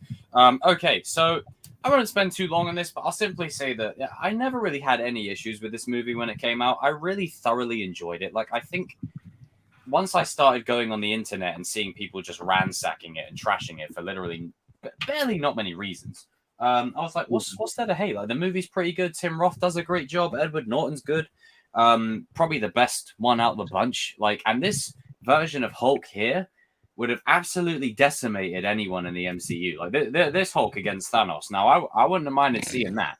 Now, even though it's technically the same version, but the MCU has this thing where they kind of snip his balls off a little bit now and then. A little bit. That's understatement. Big Hulk green testicles getting, cut off. Not cut off, probably with a saw. Painful. Bend down. But sorry, I can't help it. But the way the movie plays out, and even though Abomination's design in this movie is a bit shite, it's the feeling of Abomination is good. You feel like it's the character literally from the page to screen. And the fight itself is pretty badass. The CGI is very good, considering it was early Marvel as well. And the sort of end credit scene stinger with like Tony appearing in the bar, and he's like, "What if I told you we were putting a team together and stuff?" Oh, good days. But I do really enjoy the fight scenes in this film. I do enjoy the action set pieces. There's a lot that they have in this film that is very, very solid, and it's one that I can genuinely rewatch without any problems. And it sort of shows you the lonely life and isolation that Bruce really goes through, especially at the start of the film, where he's by himself, he's a loner. And it adds to that sort of nature where he's so dangerous and so volatile that he could be a threat to anyone, that he isolates himself from every single person to the point where he creates a fake identity for himself as such, laying low in the favelas in Brazil. You know, shame there wasn't a nice little Fast and Furious 5 crossover there. But, you know, I do like it. It's very solid. The soundtrack, right, when Bruce drops out the plane, falls down in the concrete bit, he's transformed this Hulk, punches through, and then he just roars at Abomination down the street, just roars at him, pulls his vest like apart, and then him and Abomination run at each other. The score's building, and then they start beating the shit out of each other. Now That's our poster right now. That's hot. That's the real cut. That's the real cut. And I do also want to say this as well. In regards to Civil War in the later part of the MCU, it's a shame no one else was there to remind Ross of Harlem and the situation that he caused. But yeah, I really enjoy the movie. I don't have too much to say about it other than that I like it. I think it gets a lot of unfair flack, and I think it's probably my favorite version of Hulk on screen. And you just feel like this Hulk is someone that you can have that sort of MCU humor with, but at the same time, you know, you take him seriously when shit's about to go down. You know, it's a good distinction. It's a good distinction. How about you, Danny? Well, I think this movie was cool or whatever. It kind of had like a soft reboot because you had the first 2003 one. So I guess they were still saying that that one is still part of this one too or whatever. So like they gave you like the backstory real quick. Like they basically just said, okay, if you already know Hulk, this is it. We're just speeding it up just a little bit, which I'm perfectly good with or whatever. As far as I think I had to rewatch it a little bit because it's been about 8 years since I've seen it. But overall, I think it was pretty good or whatever. I think I like the fact that it was like you can still walk away from this movie. Let's just say that they didn't have the MCU, you could still say like, oh, this is a good movie to watch. You know what I'm saying? Like if nothing was connected, like we were talking about Iron Man with the first MCU movie or whatever. It was like, you know, hey, this is a Hulk movie. It feels like a Hulk movie. I watched the animated series of Hulk. It kind of reminded me of that. So, you know, a lot of that tone to it as well. Yeah. So, you know, it all felt like a Hulk movie. It didn't feel like, you know, the bastardization of Hulk. If you catch my drift, going down memory lane even more, it's like, it just feels like for some reason people, I don't know what it is with the MCU, but I really don't think they like Hulk and Thor. I still like, that's my theory, and it's looking like it's true most of the time or whatever, because I don't even think Mark Ruffalo doesn't want to even do the role anymore, but that's down the line or whatever. But overall, I enjoyed the Hulk. I mean, there's nothing really that much to change because it was a basic story, and you know what? It's okay to tell basic stories every once in a while. Especially nowadays, I'd rather you tell a basic generic story and like, you know, just get the point across than try to be some type of, ooh, we're going to do this because of edge, because we're edgy. Yeah. No, thank you. Let's just keep it basic. You know, the Thor is a basic superhero, and you know, he's a man that got anger management problems. You know, he has to control himself so he won't be a devastation on everybody. So, I mean, overall, I enjoyed the Hulk. I think you should go check it out. I think I think it's. I wouldn't say it's overly hated. I think it's more of a mid movie. So I think it's more of a 7 at the best. 7 ish. You know, it's like it's not so.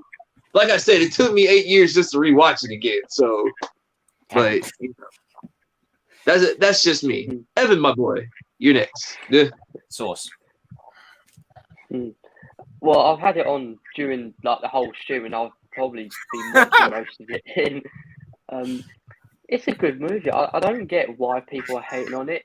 You know, I don't get it. It's a good movie. It's obviously not high level, but it's not a bad movie. No. You know, it doesn't set the world alight, but it sets, obviously, with Tony coming in at the post credits, you know, that sort of thing. I like that. It's not the worst. People just finding a reason to hate on it. Typical Marvel fans at the end of the day, but what do you expect?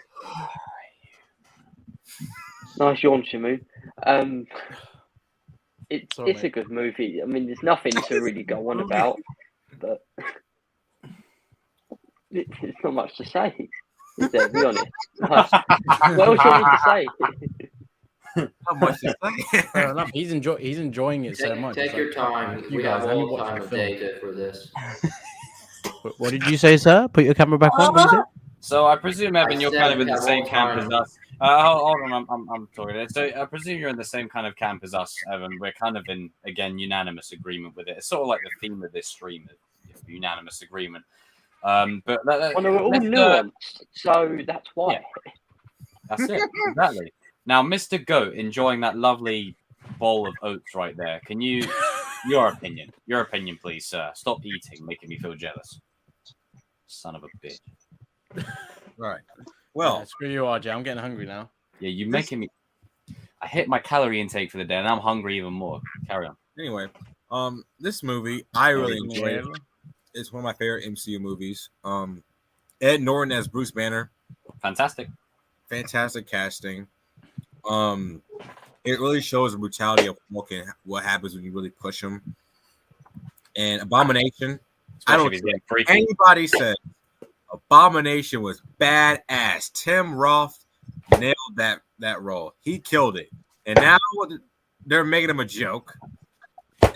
You saw the trailer for She-Hulk. He's like doing this, and I'm like, oh. Here we go. No.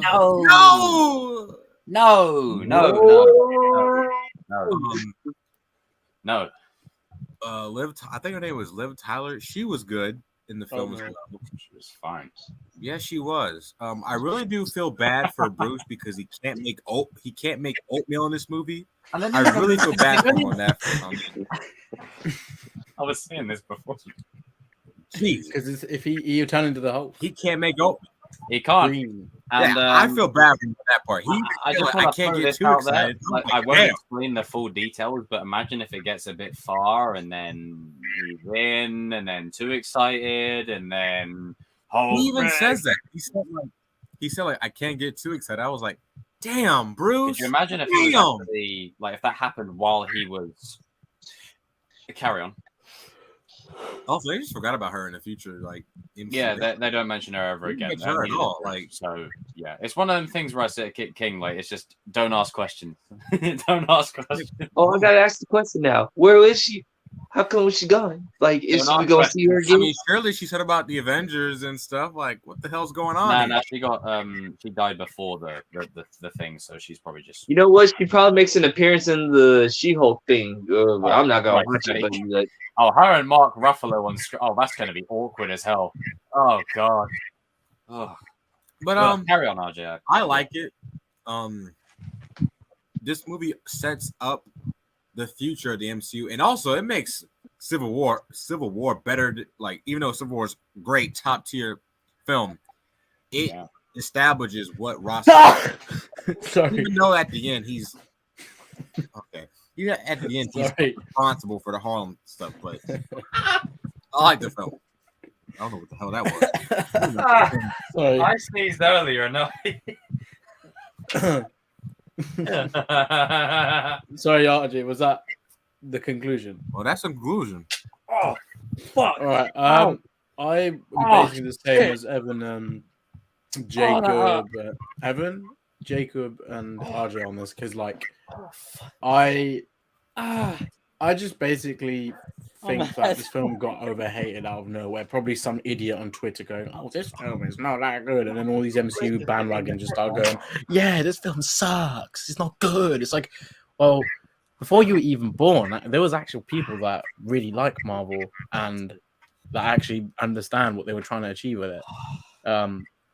I understand, like, yeah, people over time they go, yeah, this is getting out of date now, but who gives a shit? Like, it was still a good film. It was fun seeing the Hulk in this way, and yeah, Ed Norton was a great cast. I enjoyed it. I like the fight scenes. It's just I mean, big FU to Universal because we would have got more of the Hulk films if it wasn't for that rights issue. It kind of set Hulk in a bad way, the fact that he couldn't have his own films and stuff. But yeah, hoping Jacob didn't get hit too hard on the head like Hulk did with Abomination. I'm bloody lying there and the thing fell and whacked me around the side of the couch. But yeah, I did like this film. I just think overhated.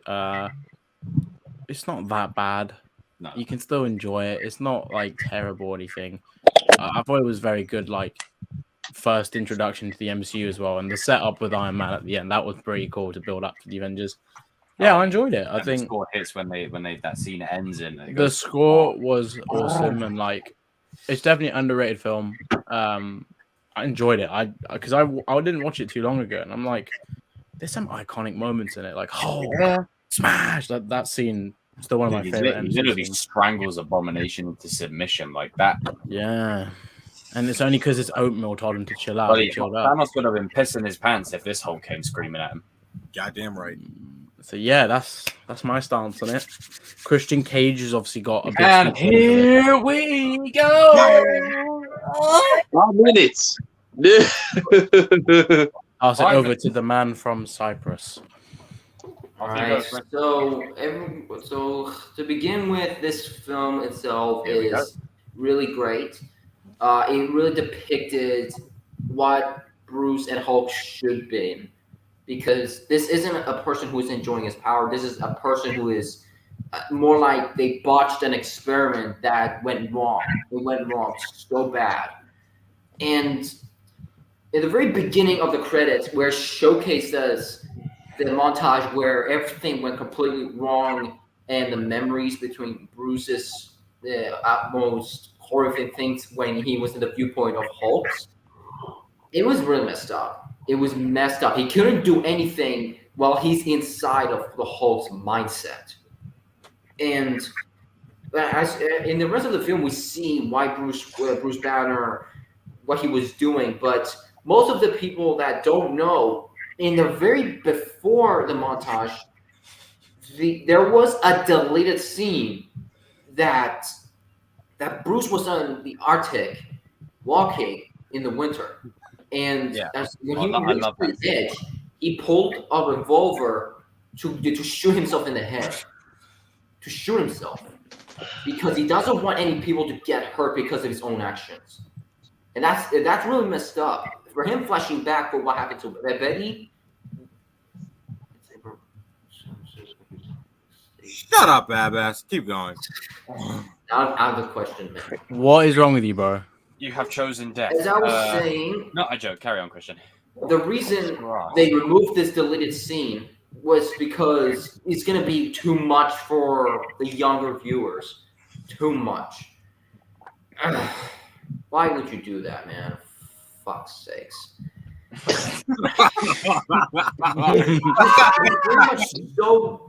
It is so disappointing why they took this route. Why they do that? I'm sorry. Yeah, man. Why too much work? Why they did that? Why? As I was saying, the very beginning, another reason they canceled it is that those of you who didn't notice, there was somebody inside one of the icebergs, and you'll know why. The most of the thing when I look into YouTube to see most of the deleted scenes, there are only 40 minutes of deleted scenes and removed. 40 fucking minutes. Okay. 40 minutes. 40 minutes of scenes, and you removed it. But why? Oh man, fuck.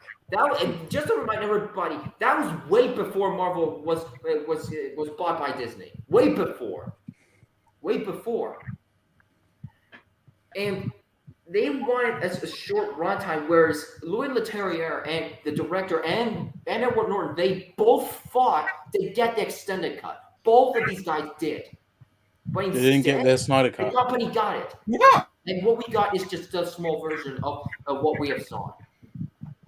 This version that we have gotten right now, although it's great, it ignores some of the characters that is presented to us.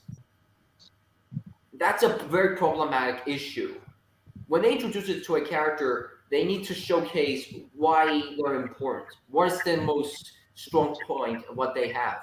Like, for example, Elizabeth Ross's husband, was she married, actually? I don't know whether she married him or not. Fuck's sake. There was a scene where Bruce and her husband actually were talking near to the fireplace, and he said that he did experience people with a few problematic issues, whereas Bruce Wayne, that's not like that this time. It's not what you think. And this shows that he's in a very dangerous situation where Bruce Banner is around. And speaking of, the very beginning where in the favelas, there was another deleted scene where Bruce Banner was looking for, in the trashes, trying to make experiments, to put things together to make examples or experiments to find a way to cure himself. This shows why Bruce Banner is more adaptive. This proves more of his character. We didn't see any of that in the final cut. We didn't see none of it. And what this film does better is showcasing the science and the biology in it. This is what Bruce Wayne is. He's a fucking scientist, not a comedian. That's final. Drops the mic. Lay the smackdown, sir. Lay the smackdown. I think I might have to edit that compilation There is because more I think stuff we've got than big red Sith energy right there. There's more what you think. There's also more deleted scenes where Ross was included, where he wants what's inside of him. He wants what Bruce Banner has inside of him. Sorry for the mispronunciation. We got too many Bruces here. Inside of him. Tim, this is just so messed up. You just do not give enough screen time. One of the most well-known characters out of the Marvel comics. I mean, the entire legacy of Ross was diminished completely. It's so frustrating every time I look into the news, and every time I trust Edward Norton more than the company does. And if you guys look back how he could have been improved with the extended cut and the deleted scenes of it, it would have been a lot better. This would put more of the characters more empathy and more strongholds into the character inside of them. It is, not just the character, but it's their experience. So Tim Roth as Abomination is what crushed it. But I say a massive middle finger to Shang-Chi for ruining Abomination.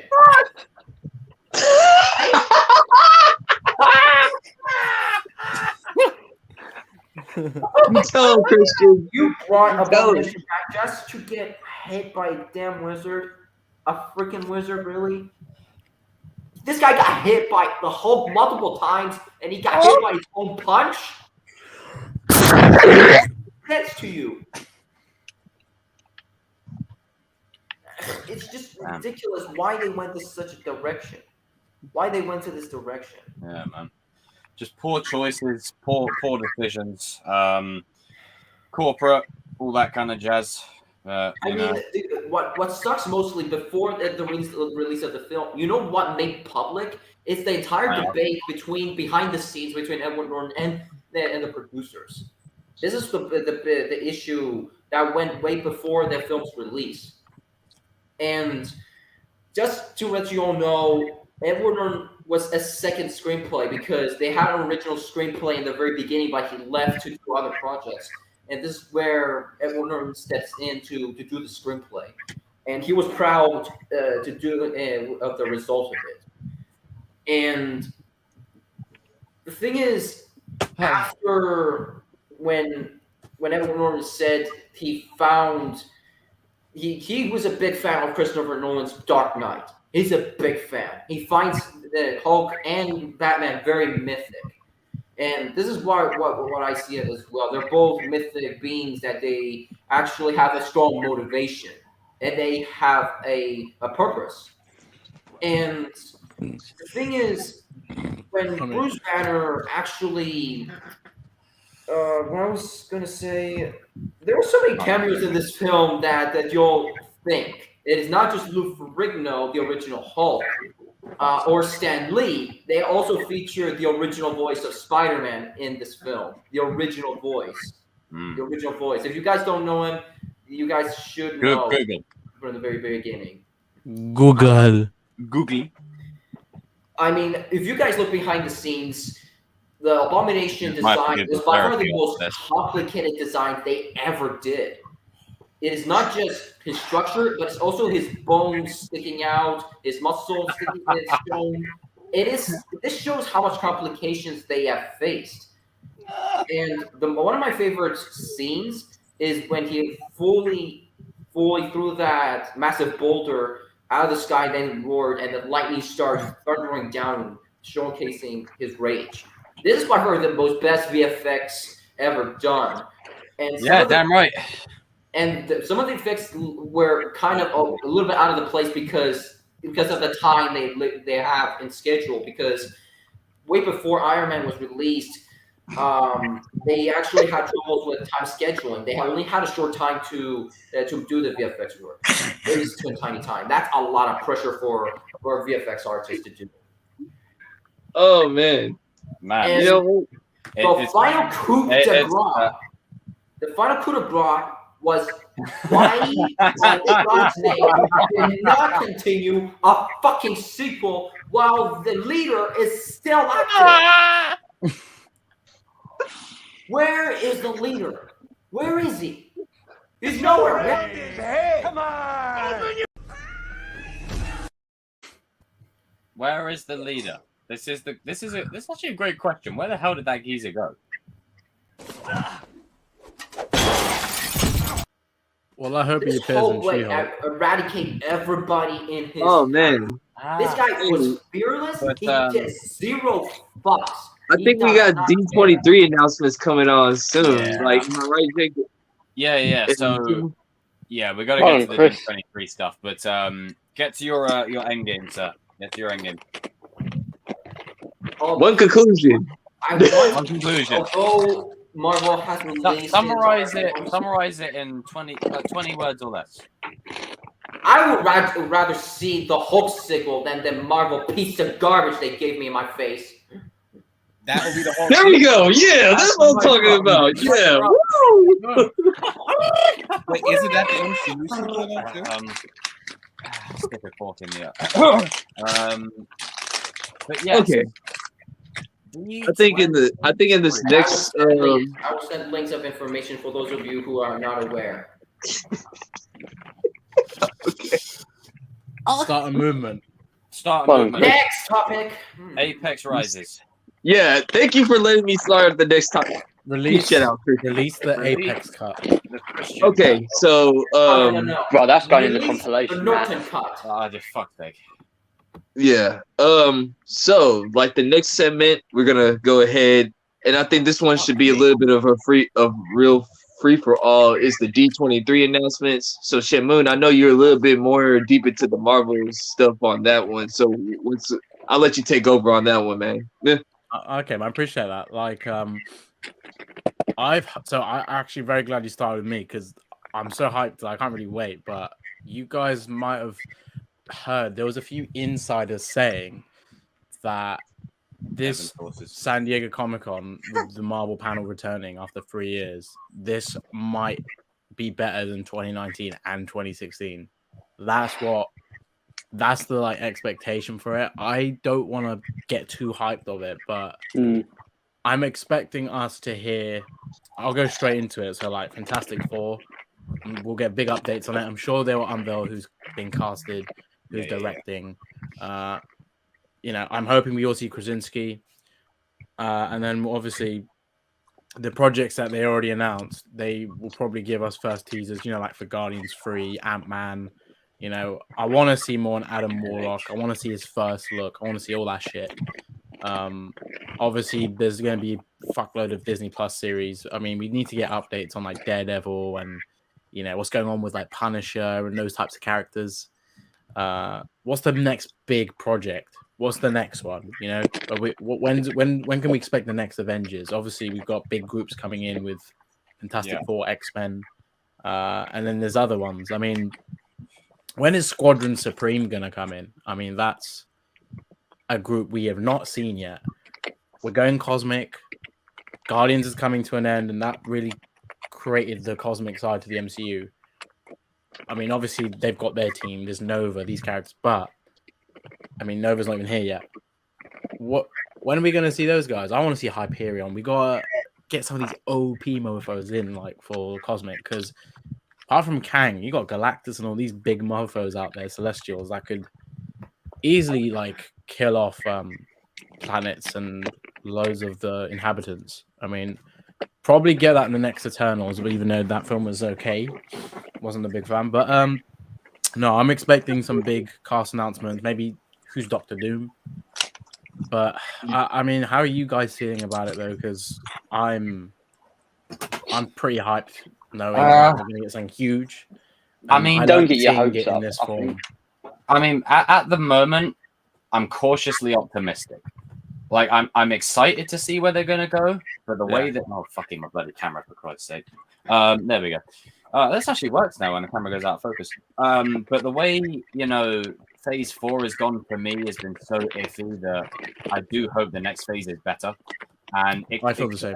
Again, it could just be that awkward thing that we just got to get through this slump first to get to the good shit.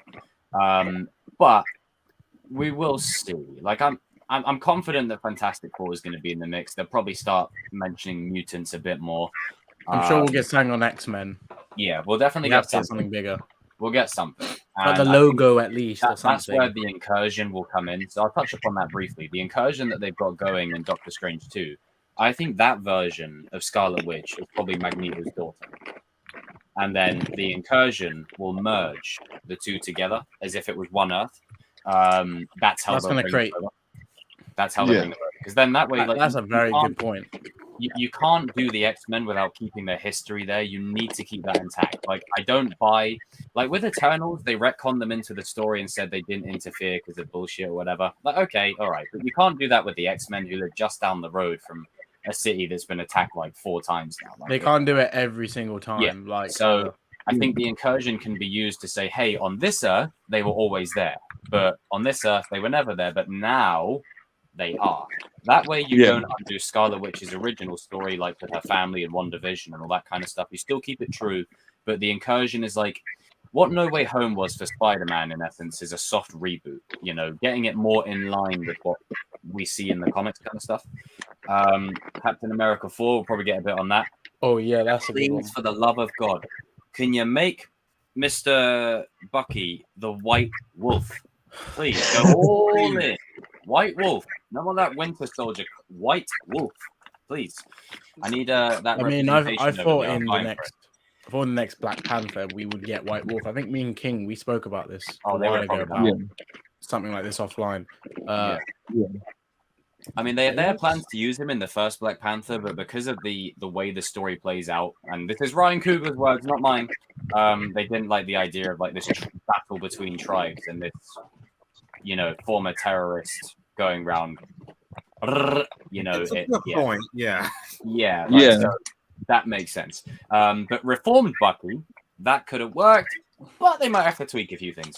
Oh my god, Thunderbolts! I nearly forgot. Like they need to do something for that at this Comic-Con. I think they'll announce who's going to be in it and stuff. I'm sure Young Avengers, something like things like this. They've got a lot of teams coming. A lot. Phase 5 is going to have, I feel like, the bigger projects that really I set wouldn't for even be season. shocked if for because phase the 6. Avengers are so big now. I wouldn't even be surprised if you split them like the West Coast and normal, like because That's what I'm hoping. you can't have that many Avengers fighting like Dark let's say, Avengers, Young one Avengers. threat. You got so many, and then because you got so many groups, when you do something like Doctor Doom or whatever, then you bring all those groups together.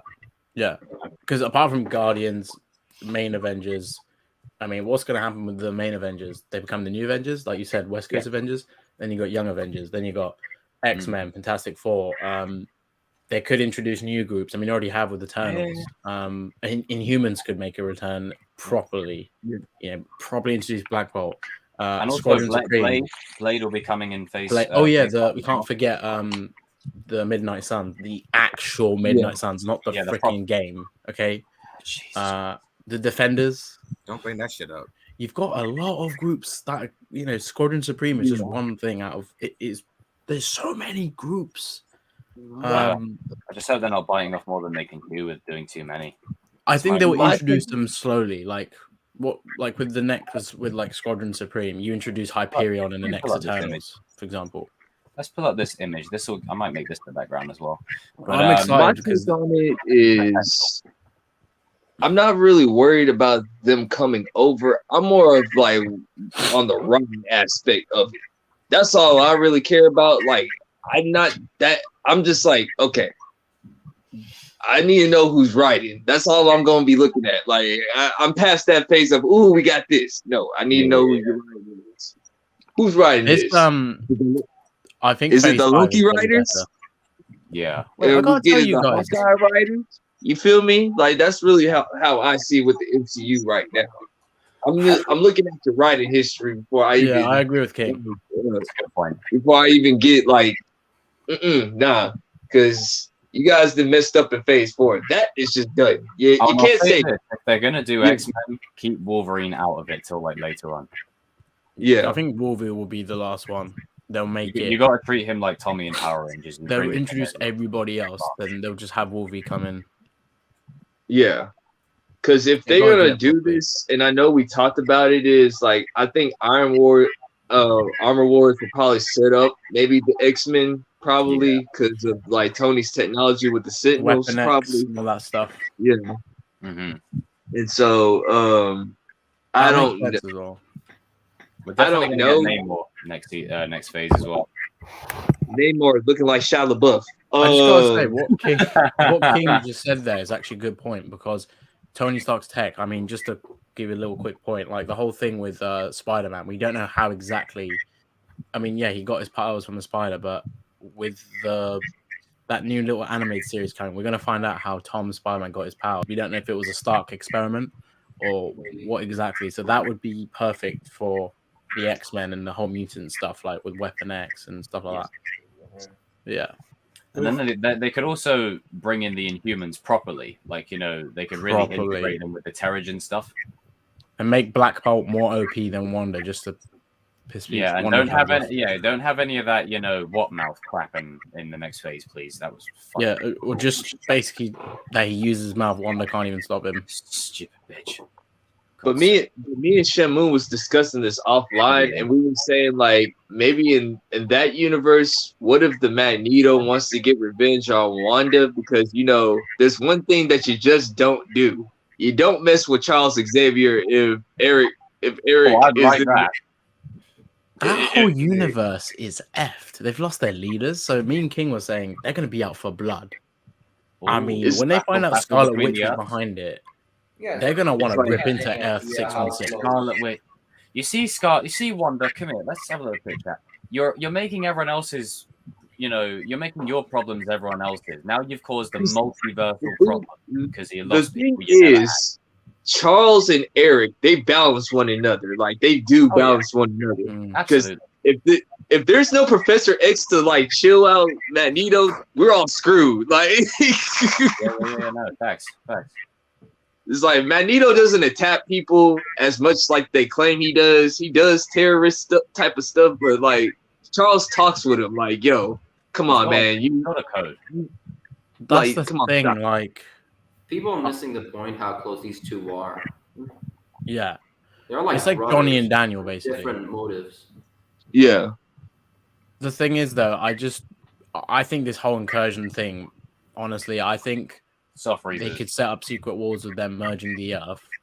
And I can definitely see that the whole thing with like, because obviously Secret Wars is about them fighting each other. They could do like a lower scale version where Earth 838 heroes fight Earth 616 heroes, and it's all because of the Wanda stuff.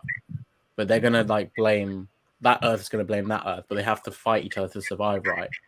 Like I can see them doing something with that, like because Wanda killing Illuminati, that's not just that's it. Like it's gonna set up some very freaking big consequences, like the whole like Clear's come to Doc Strange to fix this thing. Like, yeah. RJ, what do you think, sir? Huh? Oh, what do you think, sir? Well, me, I'm hyped for this because this is my Star Wars. Like, I love Marvel, I love DC, I love comics and stuff. So, ouch. I'm hoping that they announce the blueprint and what they're going for with the future Marvel and the future phases, because I haven't liked Phase 4. A lot of my friends have said I'm being negative and stuff, and I'm being too critical, but they don't understand that I care and that I'm a huge fan. Well, I hate to break it to those friends of yours, bro, but they'll just show up whatever Marvel put out, and they just they do. And they won't even like go into it probably as much. Yeah, they won't come back to it. They're here for the hype of the event. If you're listening, don't take this the wrong way, but I'm a fan. Okay, like I care too much. Shout out to RJ's US contingent. But love you guys, but I'm actually a fan. I care, but I want to know what they're doing with the X-Men, and I'm glad that Kevin has taken a break because with Dark Phoenix we've had too much X-Men. We need a little bit of a break, like relax, cool down. So I want to know what's happening with that. I don't need any casting announcement. I just need like a project. It could be something simple. It doesn't matter. Obviously with the team ups. Now I'm not big on a bunch of teams. I don't want like a whole so many different teams. I mean, you can have Thunderbolts. I'm cool with. I want to see that. I've been waiting for that a long time. Dark Avengers. You can have that, but some of these team ups can have like one-offs. But I want to know what they're doing with the Young Avengers. Patriot. The new Avengers team ups. I want to know if they're having like a new Avengers team. Nova. Yeah, Nova. Nova. Long. A lot of these characters that are coming in, it's long overdue. Like, because some of the characters are going to show up in Endgame or Infinity War. So I want to know what they're doing with that. I can't get Adam Warlock either. That's another one. I think after this Miss Marvel show, like they're supposed to be getting the Marvels. Next big move.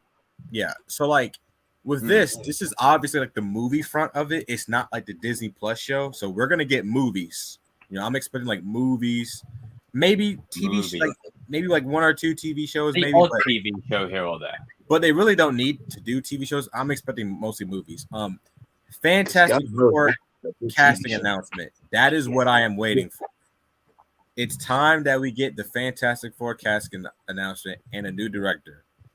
And because this is their last hope on Fantastic Four, by the way. Family, right? Yeah, and this is your last chance. If Disney can't do it, then it's just cursed. 4 and you're out. I talked to you guys offline about this, but I said that I think that the Fantastic Four should be the primary team. They should be. I agree. Avengers, I love the Avengers. We all do, but these guys will bring in the negative zone and stuff. They're the first. They're the first family. I'm sorry, negative zone's big deal in the comics as well. Big deal. Yeah. And you can also dive into the quantum realm. The quantum realm with the Fantastic Four. You can have because because Ant-Man 3 diving into quantum realm more. Especially if you're going more cosmic that as and well. going more Probably cosmic. bring up the negative zone more. Then. Exactly. I agree with RJ because like as much as I think Marvel wants to put Spider-Man as the main person, they just can't because of the Sony MCU thing or whatever. Sony. So they basically just said like, all right, you know what? Screw the paperwork. We're just gonna let's get the first family. It's just much easier for Marvel or whatever. So yeah, they could make Fantastic Four the main, and you need. I don't care what these weird randos on Twitter say about Shuri this, that, whatever. No, I'm sorry. You need someone to fill Tony Stark's gap, and that person is Reed. Reed Richards, yeah. Exactly. yeah, 100%, 100%. that actually makes more sense than Doctor Strange doing it, in my opinion, or whatever. It's Now, like, one thing I'm hoping for is that stay with me on this, but I want a Doctor Doom solo project. I don't care if it's a show or movie. I think that you could do a lot with the character of Doctor Doom. Then it'll be 6 episodes. Yeah, not 6 episodes. But I think that you could do a lot. Shit. He's a villain that you could have like a show or a movie for because there's so much you could do with Doctor Doom. There's like so much lore to evolve with. You know, you can't have him just for a one-off film. You need to do a lot with Doctor Doom. He is the main Marvel baddie. He is the badass. You still got to keep his relationships with the squad there because that's so key to his character. But maybe you introduce him with that, and then you leapfrog him into his own. Yeah, exactly. That's what I want. Yeah. That's what I'm hoping for.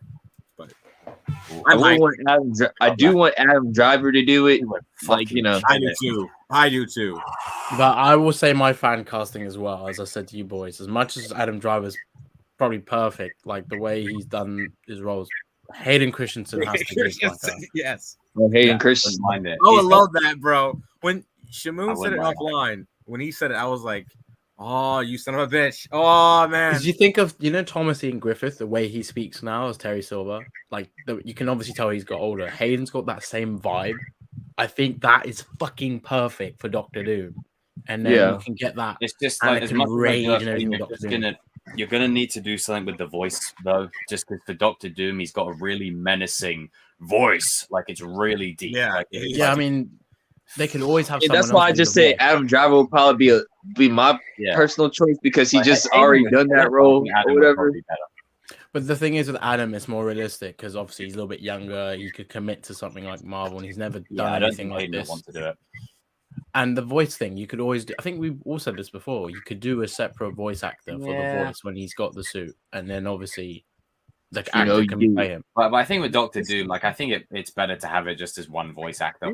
Like, it's more realistic that way with him. Yeah, because what they're gonna say is, what is this supposed to be, Darth Vader or something? Mixed with you already know it's coming if they do that. Like, oh god, it depends on the design. I mean, to be fair, like it'd be great to see him, but I mean, I'm sure there's like another role they could probably put. Adam Driver's fresh, so I think that would probably be better. I just think Hayden's a cool little casting. Even then, like Adam Driver has the look, but his voice is quite nasally. Like you want someone that has like a really imposing, like fucking.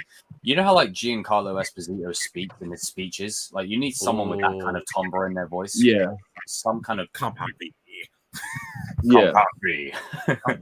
Bro, on a quick side note, when I saw this dude roll up in The Boys, I was like, oh, here we go again. He plays the same role in every He's funny, show. Bro. I do like him, but if he's in a big role, I don't want to feel like, because he does these very similar roles. Like, I want it to be different. Doctor Doom fan. There was someone that we mentioned once before that I think would have been perfect for Doctor Doom. It was like offline, wasn't it? Mm-hmm. But they got people said Cillian Murphy. People said Mads Mikkelsen. Cillian Murphy. That actually might fit more. He's got the voice. Shannon. He's got the face too. He looks like Doctor Doom. Dude, he would be menacing. Someone says Orlando Bloom. No. Amber Heard, because she's a real villain. Oh, God. Yeah. You have to get the Fantastic Four right. I know they'll be casting Amber Heard as Sue Storm. You got to get them Listen, right. man. I heard a rumor today that Jason Segel is in the running for the Thing. I don't know how I feel about that. Wait, who? Jason Segel. There's a rumor that he's going to play the Thing. Wait, is that who I think it is? Like I said, man, Like Mm. it's a with me, it's not really what we're getting. It's more of I'm on more of the opposite side. It's the writing. Like you got to get the writing correctly. The For me, writing most correct, of the time, that's when we will care. yeah. There's one 'Cause you dude can- that can play the thing properly. Shamoon, Evan, you will know. You will know. There's Because one dude. let's be honest. Hanky If the panky. Fantastic Four fails again in Disney, it's cursed. It's a cursed franchise. Who is I was thinking Hank from Breaking Bad. But dude? Hank, he could kill it. He would yeah, kill bro, it. he would be amazing. He would be awesome. Yeah, he sorry, I has cut you off. I cut you off. Imagine the there. chemistry with him and the Human Torch. That'd be funny. No, I'm just saying that the Fantastic Four is a cursed franchise, and if Disney can't get it right, if Kevin Feige can't get it right, it just doesn't need to exist Then get anymore. Jesus. Y'all need Jesus. Nah, just get King to do it. King, Yeah, say the line. Actually, I would be. Danny I Watkins. I would be the best one for the job. I mean, I could get it right. I know how to get it. I'm just This saying. is your like, audition. I thought you were saying that. this is my audition. Listen, you gotta get the rhyme correctly. If you don't get the rhyme correctly, it's just gonna be crap. Just like that whole time phase 4. But anyway, keeping positive, we're up in here. Yes, Fantastic Four. I agree with RJ. Needs to be the focus. As much as people want Spider-Man to do it, it's too much contract stuff. And yeah, that's really basically what's gonna happen. That's basically what it is. You know, before we transition, I want to find out what is the next film that Tom Holland's going to be in, because he signed before like the deal, like in 2019, they signed like a 2-picture deal. So he's going to be in another movie. Is that going to be Fantastic Four? Like what is it? Like, Oh, that would be interesting. But I think you got Spider-Man 4, then you got they better the announce next that. big film. Is he Because- going They'll to announce it. In my opinion, I think the Black Panther 2 movie, Fantastic Four movie, and the Spider-Man movies are all going to be connected in one. Like I think Doctor Doom is like the villain in the shadows or whatever. hiding in the shadows? The only thing I do worry about though is we've still got Kang to deal with, and I don't want them to just like overstretch villains before we've dealt with other villains. Like, Yeah. that's the only problem. Yeah. But like, I like King, but any true Marvel fan knows Doctor Doom is that dude. Like, Yeah. ooh, Dude, he is so good as a villain. Dude. Like, Please see the Marvel Ultimate Alliance cinematic as reference for. oh god, that's perfect. That's the blueprint, sir. That's the blueprint. Peter 1, Peter 2, Peter 3, Peter Peter 3. 4, Peter 5, Peter 6, Peter Pan. Peter Peter 10. I'll be Peter 1. But yeah, no, I completely agree. There's the future is looking bright. I just hope, we go back to that sort of linear route. Now they've got all the transition stuff out of the way. We go back to that linear route. We can really get into the nitty gritty again. The fun bit, Yes. which is All I'm gonna say is just make the writing great, and you guys will get back to where you used to be at. That's all I ask. Just get your writers correctly. That's really basically it. Yeah, don't really ask so much. and extend the 6 episodes to at least about 10 episodes, Disney. At least So do basically- 8, you wankers. Or at least So longer episodes or something like that. I mean, So 8 episodes. So your guys' main gripe is like Kevin Feige, like, okay, we're the fans, we're telling Kevin Feige what we want. So the main thing is more episodes and better writers. Am I right? That's pretty much what we. Yeah. and also don't have unnecessary shows. Because I'm sorry, but a lot of the Agatha, we don't need that. Setting it up. Setting it up. Setting it up. you up, bro. But yeah, as always, unanimous agreement. Cool. More or less the theme So of the get- stream. Unanimous agreement. Unanimous agreement. So you want us to transitional to our last Does topic? anyone else have anything to add before we go to the final topic? Or are we all pretty much Nothing else to say. Yeah, that's good. okay? I think we're all pretty much in unanimous agreement. All right, guys. So So, final topic. Let's talk Cobra Kai for the 500th. 100 times. Well, Oh, Takai. So, all right, guys, we're gonna talk about our last subject of Cobra Kai, and so this is, I guess it's just me and Shamoon's like theory this might happening, and so we were talking offline, and I was saying to Shamoon like, hey, what if like, because what this is, in our opinion, it might be like it's in the same episode, but three things is going on at the same time. But like this part is like Sam, Daniel, and Chosen roll up to the main Cobra Kai dojo to bust Tori out because like Tori is like locked up from like Terry Silver. Free thing. Yeah.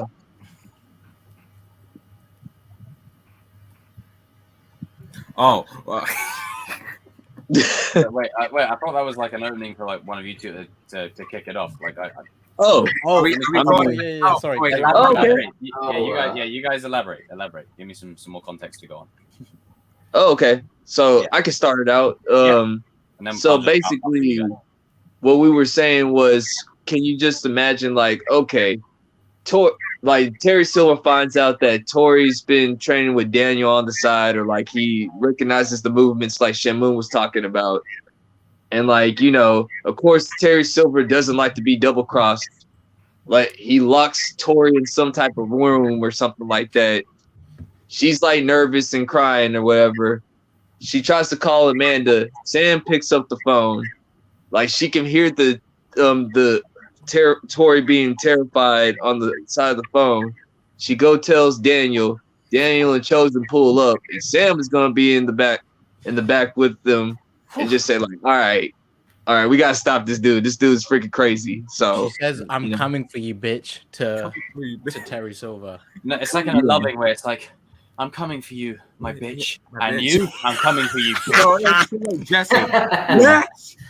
No, I But can basically, imagine it's Sam. kind of setting it up coming for to you, where bitch, like I'm coming Sam for you. and Tori got this mutual thing of like, you're not that bad or whatever. So Yeah, I so mean, like, me and King thought this is realistic because they might not have this Sam Tori thing resolved until the end of season 5, and I think with what the hell, Jacob, with like Miguel and Robbie, looks like that will get resolved a little bit before this happens, and I think tying it in right to the finale where Sam.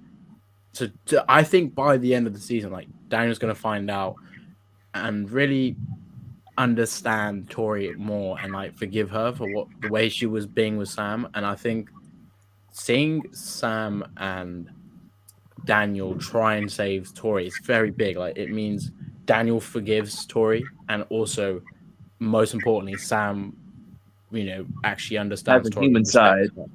Yeah. And the whole trophy thing that will come into their minds. All the things Tori does this season, I think that's going to come into play. So they're basically getting the context and the nuances, Jacob would say, on Tori, and that's going to change it. But no, it makes sense, Jacob. I'm using it in the right terms. But like, I think it's important that happens for their characters going forward, because then Daniel will be like, damn, like I feel sorry for Tori with what she's had to deal with. And yeah, the whole fight thing. I think me and King we're agreeing that we can see that Daniel loses, or actually no, King. I said this to you, didn't I? Or I said this could also happen. So King was the one that kind of was saying the Sam Daniel stuff and the Tori stuff, and I kind of chimed in with like the Miguel Robbie stuff and Johnny. So those three go, to a different and then you have dojo. Miguel, Robbie, and Johnny. So you got these like two trio dynamics. Like we want to see Miguel and Robbie and Johnny fight Silver, but what if like Johnny gets injured and Miguel and Robbie have to fight him alone? Video on that. Yeah. I think we did say this though, bro. But like we I did say to King about Daniel needs to lose this fight. He can't win. And also Chosen, you can't forget him. I think Chosen is going to get jumped by the senseis in some sort of way. Like maybe he just wants to directly hit Terry there. Maybe he thinks he's vulnerable. He's like, I can deal with this. But no, he gets Terry lures him in, and that's when he's fighting more than one person, and then Silver gets the F. You got to do a hell of a job convincing me Tyron Woodley's going to kick his ass. So I think I'll tell you, he ain't going in with Tyron Woodley. Like Tyron Woodley is not even going to get hit on him. What's going to happen is Jones going to go there and just freaking do one move. Woodley's out of commission. Stephen Thompson will give him a good fight because he actually knows karate, and then you have these other guys, and then the new Korean sensei should probably get her ass whooped, and then I think Chosen will smack all their asses. And then Silver that will get the cheap shot. He's gonna get bloodthirsty, and then Silver's like, okay, ready for the best one, eh? And then that's where the fight gets really crazy. But where the fight begins. And for all. It's hard to make a coherent theory because with all of them, they can't all face Terry Silver. Like they have to happen in a certain way. I think they should save Daniel. I don't think Daniel should fight him at all. Yeah, Daniel will be right for the end. If Daniel fights him, he has to lose. That's like, and I think that's why I think they shouldn't have him fight him at all. You've got to save that. I think Daniel's the only one. That will be the last fight of the series. Like the main fight will be Daniel. And I think one of you mentioned it ages ago. He'll let out his anger like the Green Goblin against Tom. Yeah, like basically the whole Tom thing. I think a lot of us said this. Like we were saying like, well, I mean, come on, Danny boy. We all said this. Like, I was saying the same thing. Like you put it out there, we all finished it. Basically, we all said it. I think we should definitely see something like that. No Way Home said it. Okay, John Watt said it first. No Way Home set the precedent. I think that needs to happen. Tom Holland said it first. He's like, get these hands. All right, but no, like that has to happen. Yeah. Pretty much just saying like, okay. Like Jacob wants the United Dojos, we gotta put our differences aside. Someone that gets in my comment section saying, "Hey, this theory is stupid. It's so stupid. You don't know what the fuck you're talking about." At all. Like it's perfectly logical. The people that comment this shit, you go watch Teen Wolf or something. Get out of here. We don't need you here. Hey, Teen Wolf ain't bad like that. Go watch Outer Banks. I knew he was gonna say that. I just knew it. Go watch Outer Banks. Teen Wolf isn't that bad, but Outer Banks is probably worse. Outer Banks. Actually, go watch Grey's Anatomy. I need some more stuff. I agree with Shamoon here. I highly recommend watch Teen Wolf. But no, like so what do you that theory what do you guys good, Jacob? So what do you guys think overall? Like, what you say? What do you guys think overall about the theory, though? Like, you know, I like it. I like it. I like the fact that she's going to be isolated and alone. And, I know there's some sadistic people out there that are like, "Oh, Tori hasn't suffered enough. She did this, that, and whatever." Yes, this is true. Who says that? But there are people out there. But probably. But we've also got to remember, like maybe they had a Tory in their life once in a while, and then it traumatized them. Maybe they don't like that dance. No, I fucking love that dance. That dance was sick. But I think keeping Tori isolated and away from people, and Silver just, she won't have Robbie there. Kreese is in the slammer, so she's going to have that sort of similar arc that Robbie had in season 3. But instead, she's going to go the opposite way. While Robbie went further towards the dark, she's going further towards the light. It's like that shot in the trailer where, she's holding the trophy and the light shining upon her kind of thing. It's visual storytelling, It's basically saying, hey, the light's pulling you this way, come this way. And her being in that situation will allow Daniel to connect with her on a deeper level. Now, I'll be interested to see... I'm going to link it to Sam quickly, and I'm going to touch upon a few things. The reason I don't really want Sam to join Cobra Kai or go to the dark side and all that kind of stuff is because the ending of season 4, where like she hugs Daniel and stuff, it's a great moment. It is. They spent the whole season arguing. I don't want to undo that. Now, maybe in a moment of weakness, maybe she gives in temporarily. We're only human. But I do feel like unless it's Johnny's Cobra Kai. You said no. He's like, it'll be very. Not you. He's just like, you. Hands up. But yeah, put those hands up there. Everyone hands up, hands up. Christian, show us your hands, sus boy. Christian, show us your hands, sir. But yeah, I'll be interested to see how Sam sort of takes to that. I think Sam and Miguel will have very similar arcs this season, where you'll see Tori bonding with the LaRussos more, you'll see Robbie bonding with the Diazes more, and then it'll be interesting having that kind of run in tandem as to how they both react to it. Maybe Sam reacts in a more positive way, while Miguel's like, "Hey, whoa, why are you talking to my yaya? What's going on here?" You know, My yaya, it's my yaya, homie. that's my yaya, homie. That's my mama, homie. That's my mama. Kenny just comes out of nowhere. And this is the truth. Is Bert soloed all of them? This is the truth. No. The truth is, Bert not Ali only will solo them, but Yaya's gonna come in and finish everybody and destroy. She's gonna the go, band. "This is stupid," and go. She's just gonna go. You know, like that clip from that movie where she's going, "Ah!" No, she's gonna go. She's gonna say, "Guys, I am the cavalry." You know that scene with Hobbs? "Woman, I am the cavalry." Woman. She's gonna get the minigun and go. I am the cavalry. No, That's it. She's gonna go. Do you remember Nemesis in Resident Evil when those Stars members? Dude. She's gonna literally just like pinpoint where Could everybody you is. imagine if it gets to a point where Julie Pierce beats the shit out of that like female sensei? Right? Yes, I said Julie. I can't wait. Yaya Yeah. goes up Oh, to that's her something and we does have the to honk. touch on. Like if Yaya does the honk or something like that, I would love that. That would be fun. Yaya does like He's a. needed. Now the show's already made it quite clear that they're not having Hunks on Miguel and Robbie. cross-gender fighting. So realistically speaking, and this is the foundation of the narrative that they've set up, it just makes sense for Julie to come in now that there's a henchman for her to fight. I think she's gonna make this. And also, it doesn't help that the posters keep on posting her everywhere. Like, Yeah, I've seen many I don't want posts. to have any gray at all. I don't want to have any gray at all. Make her an out-and-out villain. Out-and-out villain. She's a crazy bitch, huh? Like she's more insane than Silver. something tells me, I think she's gonna I think she's gonna be the one that's gonna be torturizing Tori though, more than Even more. anything. She might I know don't more than see it. Silver does in certain things, To be which clear, would I make it. think that This is a Silver good is theory. gonna, I like it. is gonna keep Tori hostage by holding something over. Like he said, if you tell anybody, because I think that she's gonna want to tell, she's gonna confront him about the trophy stuff, and I'm I sure think he'll that- threaten her. and he's gonna Yeah. threaten her, say like, if you do that, then There'll be consequences. I I think told he's you gonna. The consequences. I think he's gonna use her mom into it. Like I think His he's mum gonna say, or brother, something about family.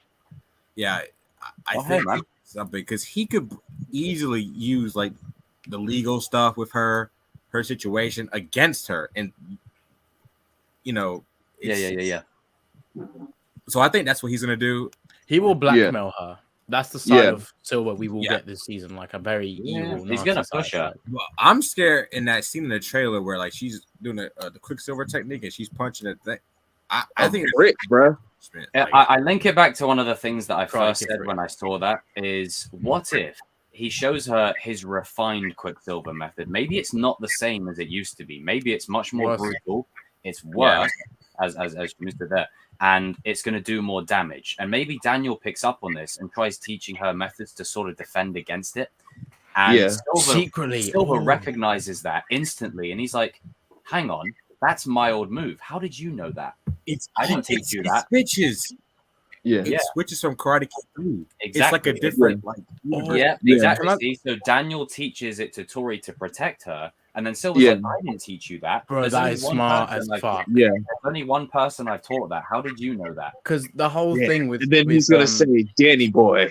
the whole thing with Ooh, oh my god, that makes so much sense because the whole thing with Daniel going behind Miyagi's back, learning Cobra Kai with Terry Silver, they could flip that and parallel it with Tori doing that with Daniel because Hey, she Daniel wants needs to to get out get of the Cobra even on Kai. I Terry. have something to add on. You know how in the Karate Kid 3, where he rolled up to tell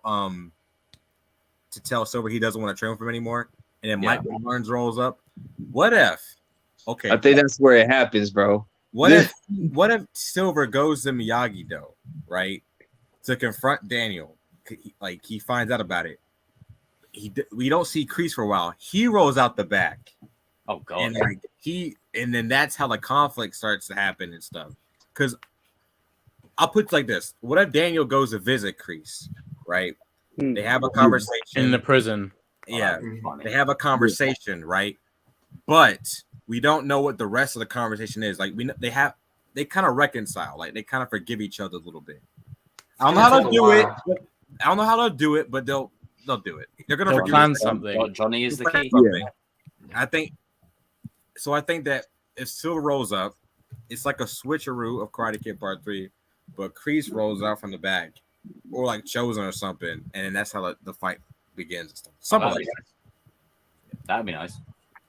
Dude, I can see that happening because, like, well, the thing is with the whole thing I like the Miguel and Robbie one better though, but the whole thing with Daniel and Sam, going to save Tori, like, I can see this thing where if they do the whole thing, Tori tries to run and then they just don't let her get out, but then Daniel just storms in with Sam. That might incite like a big conflict, but maybe that might be a bit too early, like for that, because they might need Chosen to actually have the fight first. Which I think it will be Chosen and Silver, not Daniel and Silver. I think they're going to say. I still think Chosen and Silver will fight, but what I've been saying is that if he gets his ass whooped in some sort of respect. And it's down to just Daniel, he's gonna lose the fight. I think Daniel will lose. So how would you guys feel about this? You know how, like I said, Miguel and Robbie will briefly take on Silver. They'll get creamed. I agree with you on that. It'll be a great moment nonetheless because it's Samantha LaRusso versus Terry Silver. No, Danny. One finger on her. We're not trying to send one kick from like. She was already kicked in the gut once. She's done, man. She's done. Basically, what I was going to say before we put that out there, don't run with that random people that died. Please don't. I was just throwing. I was like, someone's gonna go, oh, I was thinking it, and I said it, or the other way around, or whatever the fuck it is. But basically, what I was going to say is, how I said, like, Miguel and Robbie will briefly take on Silver, and it's an indication of what's to come. Even though they'll get laid out, it's like an idea of what they're going to be doing going forward. What if with this female sensei, what if Sam and Tori double team her? Okay. Okay, so you have what if all four of them roll up, and then the female sensei's there? Okay, I can see that happening when you have Miguel Robbie. Wait, this could happen actually. What if But the thing is, okay, if Daniel doesn't fight, Chosen has to go with Silver, with Sam. But like, the thing is though, where's Daniel going to be in this? Like, because he's going to try and help them. He wouldn't just leave them alone. Is he going to get injured or? Okay, come on, man. Let's be honest. Don't we all want to see the LaRussos like actually do a fight together? Come on, man. Don't tell me that. I want to see Daniel and Sam fight together. Because there's if you're gonna say the Daniel and Silver fight, which I believe they will, you have to lure Daniel out of the scene. So what if Silver knows he can't take both Chosen and Daniel at the same time because he hasn't got a bridge partner, as Johnny would say? What if he lures Daniel away and that leaves Chosen vulnerable, like for your, like what you're saying about him getting jumped, like that? You split them apart. What if this is why I think Miyagi-Do might be under attack. Like, what if Amanda and Anthony are just there? And then, Anthony's has that technique might seem a bit too extreme for Anthony, but he might have to protect his mum when it comes to it with what he's learned. Because, like I was saying, for this theory or whatever, it's sort of like Daniel's gonna have to run back and get to Miyagi-Do. It's happening in the same episode. You got Daniel, Chosen, and Sam in this part. You got Johnny and Robbie and Miguel in this part, and then you got Anthony and trying to protect the household, and Kenneth right here is trying to beat him up or whatever and burn down the house or whatever. The whole burn down. What if in some kind of way, because I think with the if Miyagi-Do is the burn, it's got to play out like that Half-Blood Prince scene when they're looking at the house on fire. Yes. And that sort of brings everyone together when they're all building it up, fixing it back up. Oh my god! What if they're what if Miguel and all that lot they run back and they're all just there and just staring at it? I can see that. Now we're at a point in the show where it means something to everyone. Like Robbie rebuilt that place, Miguel forged a new identity there, Hawk rebuilt himself there, and Sam, bonsai badass, Anthony straightening himself out. It essentially means something to everybody. Yeah, especially Daniel. And Johnny, pretty much with this whole entire thing that's about to go down is like I think we can safely say that Terry Silver has sent the Cobras on a mission to destroy Miyagi-Do, but he has to split all the big. They have to split up all the big dogs away from each other, like basically they're all gonna be it's separate. an order. It's sort of like Order 66, but they're jumping everybody. Like they're going for Hawk. They're going for Dimitri. They're going for Chris and all the rest of them, or whatever, by themselves. Eli this season is going to be in charge of defending the valley. Like that's like he's got that task because Sam's going to be dealing with all her like guilt of the loss. Well, he's definitely going to be the main Miyagi-Do. Like Eli is going to be front and center defending the valley against 9 fucking dojos. Yep. Like, Yeah. Good luck to the geezer. Yeah. You know that script that Chosen No gave oatmeal to for Daniel? Moon. Well, maybe he's getting all that oatmeal so he can. He knows what to do. Hey, hold on a second. One kiss made him win the Your Valley. What if one session of oatmeal makes But you him ain't got save the time though. valley? You got I've said before, a kiss from the And then woman we you still- love. Like, it'll He make might you be run the through a key. fucking Moon wall, might be like, the key. And to we still stopping and we Terry still Silver. gotta work and we still gotta worry about Sean too. Like Sean still we Well, don't this we're is not the thing, That's my arc, homie. is if Sean Actually, is it's brought mom in, because he's my brother. So no. I don't see Sean staying in any longer than season 5. But I think if he is to join, because as great as Kylo, That really depends on his parole. You do need Jesus. You do need someone to sort of go front and center to like really be the aggressor. And I said this before that it could be like a Rocky 3 situation where Hawk's like celebrating his trophy, and then Sean like hollers at Moon. He's like, like Clubber Lang haggles Rocky. Hey woman, like in the crowd. hey woman. What if he does something like that?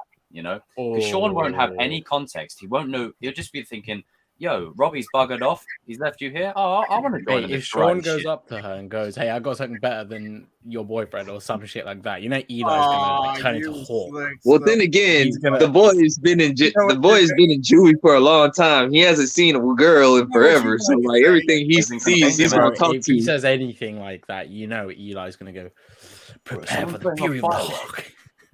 Wait, someone's letting off fireworks. So happy 4th of July. Even over here in the UK, we're celebrating it. Wow. Apparently, for some reason. But The Sean stuff, that's gonna be interesting because the because thing is, he plays a big role in Kenny's arc. Like once Robbie comes back, like from the Mexico venture, he can explain Exactly. to Sean exactly Yeah. what's happened. And I think over the season, he'll see what. Sorry, RJ. He'll see what Kenny's becoming, and he won't like it. Like at first, he'll be like, "Oh shit, you grew a pair of balls. Where the hell were these balls out the whole time?" And then he's a shit to you. But then what could happen down the road is, maybe Sean starts to see what's happened to his little brother, and he doesn't like it. He doesn't like it at all. Right, he goes against it. Yeah. And you can't. What's the line, King? You can't act gangster. No, you Oh, can't. you can't no, see the not camera. that. You can't have Yeah. Act gangster. Well, the thing is with Sean, I don't think they might actually do the whole He's thing. a great He might- person. Sean will be a menace. No, Sean might actually be less of a menace, and Kenny is more of a menace than his brother. Yeah, boy. That's when Sean's gonna be like, okay, wait, Robbie taught you this, but Yep. he will go to Robbie thinking that, but then he'll find out that it was Terry Silver, and then that's when Sean goes to the hood and he gets all of his friends, Jesus and that's Christ. when Miyagi-Do, Eagle Fang, and the hood go against Terry Silver. Wait, what? You didn't even understand the joke because you called him a gangster. I said he's gonna get the hood. He's gonna call her his That's when boy. you know the show's jumped the shark. But So that's and some then some I hood won't language. say it, but I think you know some what hood that- language. But No, it's something else. like Sean does have to be careful though, because I know he did throw around Robbie quite a bit in juvie and whatnot. But in an out and out fight, Hawk is going to take his head off. Like Yeah. if you push Yeah. Hawk, your head's coming clean off. Like one tornado kick. I mean, Brooks found out. Like maybe this could Brooks. actually be. Maybe this could actually bode well. Maybe it would be this season. Eli will be tested to see how much he's grown from his previous self. If he's still willing to give in to that anger and rage, and maybe he has an opportunity to do so again against Sean, and he doesn't. You know how like in Fast 5, how like Dom's got the wrench and he's about to bash Hobbs' head in, and Yeah, he he's about to doesn't. win. Yeah. Yeah. and he doesn't, like that's his moment. You know, maybe Hawk's like, you know what, Sean, you've been pushing my ass all season. Like, I'm gonna take you out now. And then he holds girl. No, I'm playing. Well, what if he's about? Well, this is interesting. You said that, Jacob, because the whole thing with remember Mia's the one that said Dom, and that's where Dom woke up and he didn't end up killing. What if Hulk. Moon says it? That's what I'm saying. What if Moon goes like Eli, like just to wake him up? Like Sean's Eli literally beat the pushing shit him out of whole Brock. season. Because you know Listen, Eli Sean's beat a an dude. aggressive troll. Like he'll just keep pushing you. You know? Remember how Eli? No one will forget that he beat the shit out of Brock like that. It doesn't matter how big someone is. Hawk or Eli angry can fuck somebody up. Yeah. He can do And that to they Sean. haven't played his old school. You know, when Chris says to him, you know, someone with no fear and no mercy, and that score plays. Oh, I love that score. Oh my god! Bro, I saw this episode earlier on. When we he's watching about Cobra Kai. Can they release that score, please? I've been trying to find it for ages. Oh god! Like Dude, if they that, played that score while he's put the beat down on that Sean. scene's in Hawk's Prey, the song. Sorry, Kenny.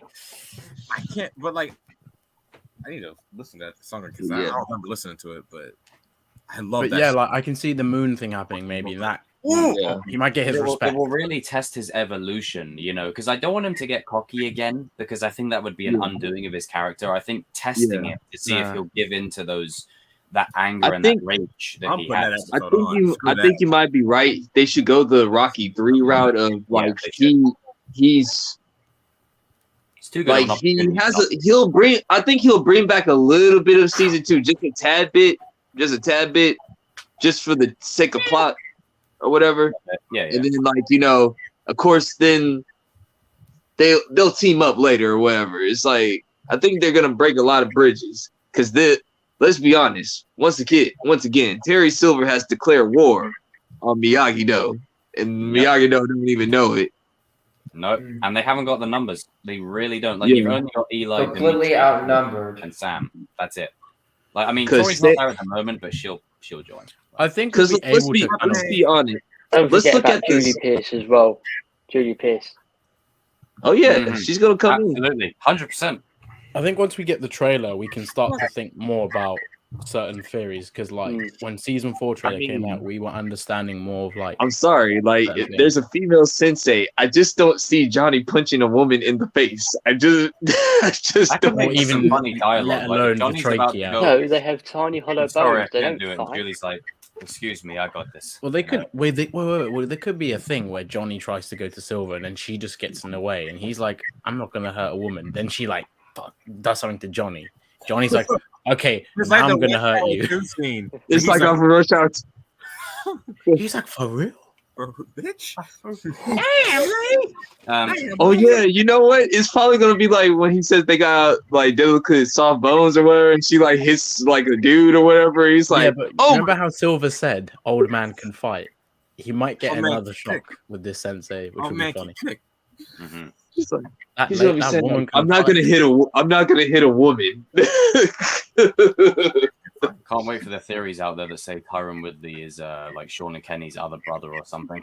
Oh no! Tyron Woodley, he's my brother. I'm talking to the writers immediately. No, I'm gonna contact John Hurwitz. Sean and Robbie, right that's now, their brothers. If that happens, John, Josh, Hayden, we gotta talk, buddies. Come on. I'm telling you, I have a vibe that Daniel is gonna be talking on the phone most of the season to Julie. Like, don't be surprised if she. Yes. No, hear me out. What's up, Julie? We got some beef going on. We're gonna need your help. Hear me out. We need female. Hit Evan up. He likes you. Now, hear me out with this. I hope they have them where they don't know each other because you haven't called her yet. That's my thing. It's like they had to explain that. Like if he knows her, hold on. Why didn't you call her season 3? Like, bro, what the hell? I think. Sorry, guys. There's a big cat fight going on outside. I thought something's going on downstairs. I think they do know each other because of the funeral at Mr. Miyagi. Like Mr. Miyagi, you know what I'm saying? That's like the only source of contact or whatever. It'd be cool if we got a scene between the two, like set in the past, like when they first met, maybe or something. Like just like a brief. He would have called her by now if he did know her. Like, the thing is with this all show, we've mentioned. as good But as he it probably is, spoke to He's probably called Chosen because he'd seen him like, recently. This show is a fever dream. Like the original, like the creators of this are massive fans of the original trilogy, so they're literally just playing in a massive sandbox right now. So all hands on deck. Everyone's gonna probably come back by the end. You know, it's pretty much a given. You know, Mike Barnes. We'll see. No, but I don't Do we think... have to bring him in? No, I'm No, kidding. I don't think he's Yeah, gonna bring him yes, in, we do. but he's not that important. Like compared I to think he's gonna everything come else. in. Once Silver knows how good of a fighter Chosen is, I think that's when he does come in, like the later end of season 5. So I think Chosen and Silver fight around episode 5. You can't not bring Mike Barnes in. And Chosen You shows know how what I good of a mean? fighter he is, and then he brings Mike Barnes in because he's like, oh shit, like he's got These someone henchmen next to him. suck. I need a henchman. You Yeah. know, Tyrone Woodley looking at you. You know, it's these guys suck over here. Like I need someone that's gonna slap them around a little bit. You know. And then I told you not to play with fire, and then and out he comes. I don't know. He's talking to in that scene. I mean, I think he has when PTSD. Amanda asked him if there was any more, and he said, "Well." So. What the hell was that? I'm sorry, I just What the hell? should have muted my mic probably, but oh well. Yeah. That's something. It sounded like there was some kind of scrabbling of paper. That was my nose. Oh Jesus! I'm trying to remember if there's anything else like anything else because me and King, we spoke about a lot of. I think we spoke about We spoke a lot of like, things or before whatever. we spoke about That the was whole, like one of the main things. Like at the ending of that particular episode, like the last episode of number 10. It's like you got 3 things going on because like you know they have to. They're basically taking out of all. They're basically taking everything out on Miyagi though. It's like they're gonna wipe him off the whole entire face of the valley or whatever. You got 9 that's dojos. what Solo wants to do. Hang on, why- You got 9 why- dojos, so you got roughly about 120 students, Cobra Kai students coming at you. It's gonna be Power Rangers episodes from this point on. Like I know fans don't want to hear that, but it's literally gonna be all the kids we care about fighting 100 random Cobra Kai students. Like it's gonna be sick. Like you're gonna have fucking like Sean coming in there, fucking Bro, I attacking can't. I'm people, seeing bloody Sam and Tori bloody fighting suing some of these people. students are going to be sick. But listen, Miguel and Robbie Oh. fighting like Robbie sweeps someone. Have you guys seen that image of Goku and Vegeta standing in front of like the Marvel characters and then doing the fist bump? Yeah. You take the right, I'll take the left. Like that's Yeah. basically what's about to go. Right, I'm gonna be. I know for a fact I'm gonna be. That's like, basically I all need the to former stop Cobra now. Kai students, all the Eagle Fang students, and all the Miyagi-Do students just saying like, "You guys ready? Let's do it!" Like, I just think of a massive scene where you've got like fanboy, maybe, but I'm fucking. We're throwing all of them in there. You've got Robbie, Miguel, Dimitri, Tori, Fuck Sam, it. Tyler, Sean, Kenny, Anthony, Hawk, all of them. You got them all lined up, ready to throw down. You got Devin in there, Mitch as well, Chris. You know, got to get him in there. The guy Abe, the guy with the glasses. you know what, Rhea? I really. Look, Kyler's a jerk. Let's make no mistake. But He I needs think to sort Joe his brings hair out. such an energy. I want to see him interacting with the good guys more because he's got that. Like him and Sean are the enforcers. Like they're the guys that you bring in to just throw people around. You know, the muscle. Take that time, Rhea. That's Yeah, he's a really brawler. what He's a you brawler. are, you know, like I think Kyler and Sean could literally be the enforcers for the good guys. You know, the guys who aren't afraid to just throw down. You know. They don't care. Just get stuck in. No, You know? Kyler likes to get beat every time. It's not that he likes to throw down; he likes to get beat every time. I mean, You can see what I'm trying to say. You got beat by a kid Hello, who's in a But we wheelchair. gotta do one more thing. Just Kyler has to get one more ass whooping, and that is from against the Yes. GOAT. Sam, the go. Okay. Well, this is what I'm saying. If he tries to join the good guys, that's when Sam puts him on his ass. You know, that's I'm talking like a Brooks thing. No, I went all in. Sam just like absolutely Yes. poos on him. could you imagine if he comes in, like the next day like this, like hair down, like Yeah. What Yeah. happened to your I hair? didn't know that she was that powerful, man. I didn't know Ass. she was gonna be there that day. what if Kyler says to Tori, "Hey, you gonna let her do that to me like that? I bought you some Nikes." You know, it's Or he's Got some like, Jordan Freeze, why real. you didn't warn me like to me, about Kyler this? is really Kreese's asked her to soldier. go to- You know, it's He really asked her to go to mall with him just so he could buy Nikes. yeah. It's just I don't know. Kyler is Kreese's soldier. I just feel like Kreese's soldiers should go with him. You know, it's just the act of war. That's You know? what King said. Yeah. The book. Art of Yeah. War, man. Art of war, Yeah, baby. war. Art of And war. like I said, my boy Kreese appears from the shadows like the last episode. Yeah, let's do it. Let's do it. With a cigar, though. With a Stick a cigar. finger in. Yeah, mofo. Stick a finger in it. Now, do you know who Daniel will call? Murray. Ah, yes. Oh my god, I yeah. have That- for like That's how years. Miyagi-Do burns. He brings his No, bloody you're finger gonna in. hear on the Murray. phone. You just hear like, "All right, I'm coming. I'm coming." And then an undead Eddie is just there. Years. I'm sorry, but they've got Spo- to get spoiler alert. Brother, I I've beat got Elijah. He's like, "I beat the Russian, and now I'll be anybody." I beat anybody. We should get Arnold Schwarzenegger in there too. Like he just comes out from a helicopter and goes, "Well, I'm going to annihilate Daniel LaRusso.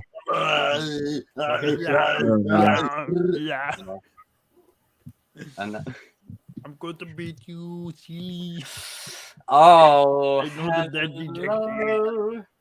strike There he the is. weapon. Boy! Shut the Cody, wall. my boy. No, this isn't Hello. strike first meeting. This is Cody. Happy 4th of July, my fellow Cody's young just- Slayer. How are you? Doing good. How about you boys? What are you Doing eating? Evan, get back on camera. Yeah, we're doing pretty good. We're doing pretty good. Oh wait, is that? Wait, sorry. Is that the last topic then? Yes. Because you always finish with Cobra Kai, right? Yes. Oh, if we're almost done, then I'll just say Ja. What? no. I need to go. I was going to be back in like a few Not minutes. you. But if we're almost done, then I'll just say. Well, we I got any mean, more theories? there is, you know, one more thing that needs to be said. One more thing. Now, over the last couple of months, like we've, you know, really been hitting milestones here, and I've really appreciated the journey that we've all gone on. And, you know, the fact that we're here a year later and we're still doing this. And I mean, you know, as RJ said once before, look where we're at now. You know, it started with the King, the Goat, and the Chosen. And then, you know, we added Darius, we added Evan, we added Casey Moon, here. Chris, Cody, TCK, Yinky. You know, and it's crazy how things have gone that it now feels like I have an international family across the world. Some of whom I've yet to meet in IRL. Some of whom have met each other IRL, and it's like a tease of what's to come. And you know, allow me to beg my own indulgence for just a second, where I sort of, you know, pat myself on the back for doing this and building this little universe. You're building a lovely world, Jacob. You're building multiple teams to give you the end game, basically. Yeah, but I mean, at the end of the day, there is one united team with one united focus. That's a nice little Kreese reference from season 3. I was watching that earlier today. But essentially, I needed to sort of shake things up because we're approaching a year. I wanted to sort of diversify things a little bit. Now, the other group that I've streamed with, known as the Legends, shout out to them. I only stream with them every now and then, but with season 5 fast approaching of Cobra Kai, I might assemble that squad very, very soon. So shout out to Alex, to Juliana, to Brady, Brown, everyone, Julian, if you're still in the chat. Shout out to those guys. But I was tempted to do a little crossover of sorts. Now, obviously, in the past, it didn't quite pan out so well. But one person that I think I would really love to bring with me onto the next Legend stream. And I've been thinking about this, about who would really sort of bring a lot of energy to that stream. And there is only one choice. Like, I love all of you guys, but Chris, bro, on the next Legends live stream that I do, I want you there, front and center with me, sir. You will have me there, my mate. I think your energy is absolutely immense, and I think the knowledge and the depth of what you understand with characters and stuff Needed. can It's really needed. boost over there because Oh, again, no. I love my legend shout out to them, but I think you have quite a big personality as well, so you can really sort of compliment me over there, and we can really sort of bring everyone to a nice higher G level. This is I appreciate it a lot, man. And For also, me, yeah, with that, you get an added bonus too. You get the Apex Corner. Now, this might take place on the Legend stream, or it might take place on the Kings of Pop Culture stream every now and then as a special thing. But I'll figure that out. Like, I'll work something out. But I've been thinking about this for a while because I need to sort of shake things up a little bit because at the moment, it's been really sort of hard to sort of make sure everyone kind of. How long will be Miguel? Read the. Miguel Mexico. Few episodes. I'd say up to episode 5. But essentially, I need to sort of shake things up a little bit. And I thought, what would be fun is having a bit of a crossover with a king joining me on the Legend. Now, Shamoon's joined me before, RJ's joined me before, everyone else has kind of joined me over there once before. Didn't really pan out so well, but I thought, Christian, let's bring you on over there and let's see how that goes because I think you can really offer a lot over there, and I think it would be really great. Would you be game in joining me over on the next Legend stream, sir? Absolutely. Wow. Yeah, let's go, baby. Let's go, baby. This isn't about me expressing an opinion. It's about expressing myself. We're all here to express of ourselves, everybody. That's it, bro. Now, the only thing with this is because I like to sort of keep consistency, is it means you might come on here as a special guest every once in a while, and you'll be more regular over there. But you're still going to be in my chosen verse, sir. Still in the chosen verse. But you've got like a sort of... I'm like the Watcher, and you've got... what's the Watcher's like, Uatu. Yeah, you're like Uatu. You're like my other guy. You're sort of like bouncing back and forth. You're like my Madam Web, pretty much. You're bouncing back and forth between Sony and then MCU, which is us, just to clarify. So that's gonna. Yeah, I was excited to sort of put that out there. So everyone raise a toast to Christian in the chat, ladies and gentlemen, because he will be joining me on the next Legend stream that I do. It's gonna be fun. It's gonna be awesome. Much love, Chris. It's crossover of the century, sir. It's gonna be great. Big news, man. Big news. We've kind of seen everyone already sort of interact with my other groups and stuff, but also if I bring back my old Geek Talk squad for a little, shindig or two, shout out to those guys. So that's Stuart, Charles, Ty, Lewis, etc. I might bring you onto that as well. Have a little cameo here and there. You can be the Stan Lee kind of type of my streams. The special cameo. Every now and then. How'd you feel?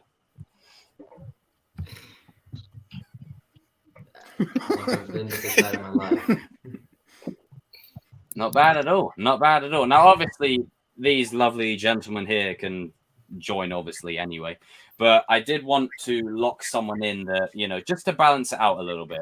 So that way everyone's getting enough time to talk in streams, and that way everyone gets their own kind of time to shine and fair say and whatever else. And because over here we talk, especially me, quite a lot. Shimon as well. Yeah, I do. Fuck you. Like we have the channel. I think you could bring a lot to the Legend stream. So yeah, it's gonna be great. In the words of George Lucas, I'm eager to see everyone in the Legend streams. I'm very eager. Mm-hmm. Yeah. Oh yeah, you're loving, bro. Like I wanted to do something special for the year anniversary that's coming up. So I thought, what, let's do a crossover that we've all been waiting to see and expecting. And I think, I can speak for myself, or I can say that, Evan, you're pretty much you're what the shit? You're pretty much in agreement. Wow.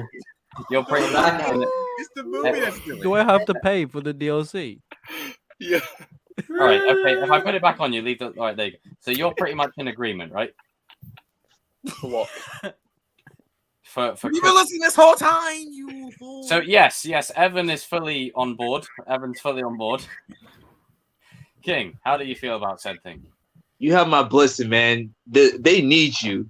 Not only does they need you, Jacob needs you, Christian. He needs you even more than he needs all the rest of us, dude. You the man, bro. You the man, dog. You're the man, dog. You're the man. Rage, yeah. How do you feel about it, sir? I feel great. These people need Christian. They need his knowledge. They need his nuance. They need everything about Chris. Enough said. Enough said. Fuck the pads. Watch your mouth, you piece of shit. Don't you talk Oh, about Watch your mouth. Hey, no, put the camera back on me. I'm still trying to recover from the Evan thing, but yeah, Christian, man, you're probably gonna like the Knights more than the King. How could you botched it? Yeah, I honestly don't know. I just. I mean, do you like King? I mean, we all might have a question about them. But no, the Knights, you'll love them. They'll engage with you a lot. They're great like that. I think you'd be a perfect fit, and there's no one better than Christian here for the Knights. So I'm excited for you, bro. I'm really excited for you. Hell yeah! Thanks, man. Thanks a lot. You look like a teenager there, Cody. What? You look like a teenager doing that, like Donnie Darko. Yeah, You look like Donnie Darko. Jake 24 Gyllenhaal. years old, almost 25. Donnie Darko. But no, Christian, dude, you're gonna shine over there. I mean, they need your nuance and all your enthusiasm that you bring to pop culture, man. And keep killing it, brother. Much love to my fellow martial artist. Fuck yeah. Now, Well said, Cody. Now let's get back to this Now, nonsense. you watch your easy. mouth, okay? You don't tell me what to. I will beat Don't your talk ass about again. my team like that. I will Screw the Pats. Screw the Celtics. Screw Chelsea, you piece of shit.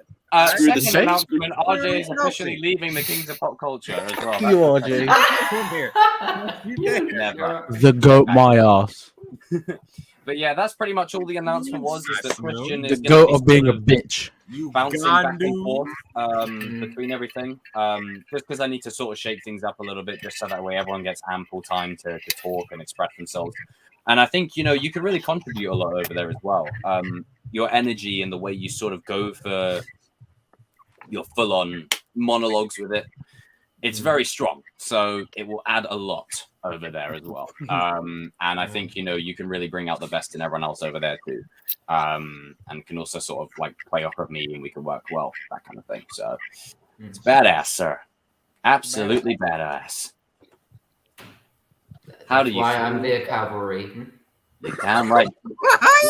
How like Tony says, we have a Hulk, but we have a Chris. We have the Chris. We have the King. The Yuri Boyka. The Yuri Boyka, the Apex. The Yori Boyka.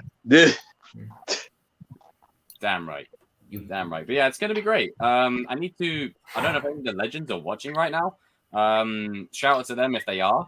I don't know if they're gonna be happy about this, but tough shit. If you can't handle it, you got to They have to be. Christian. couldn't handle with us. I mean, I don't know. Christian might dominate them. No, I'm joking. I love the legends. I love you guys. But I think Chris, I'm excited for them to meet you, Chris, and it would be really great. I think the next stream I have with them will probably be season 5 pre-discussion or something. So, I think you'll bring a lot to the table with that. Now, in terms of you appearing in the King streams, you'll be in the watch party next week. Absolutely. And then, damn right. And then I think after that, we'll see. Like, as we get you into the legends, like maybe it might be a more like every now and then kind of thing.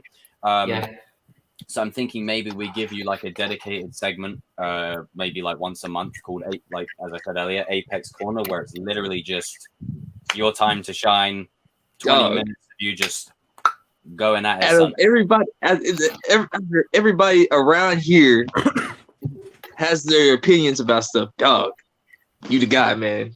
And you get your own corner, bro. I'm jelly. You got your own corner. No, your own corner. I didn't even get bitch. No, I'm playing. You get your own corner. Like that's RJ. I mean, Evan has a corner, but it's not. They liked him. He fell into the black hole. Yeah. Me and RJ.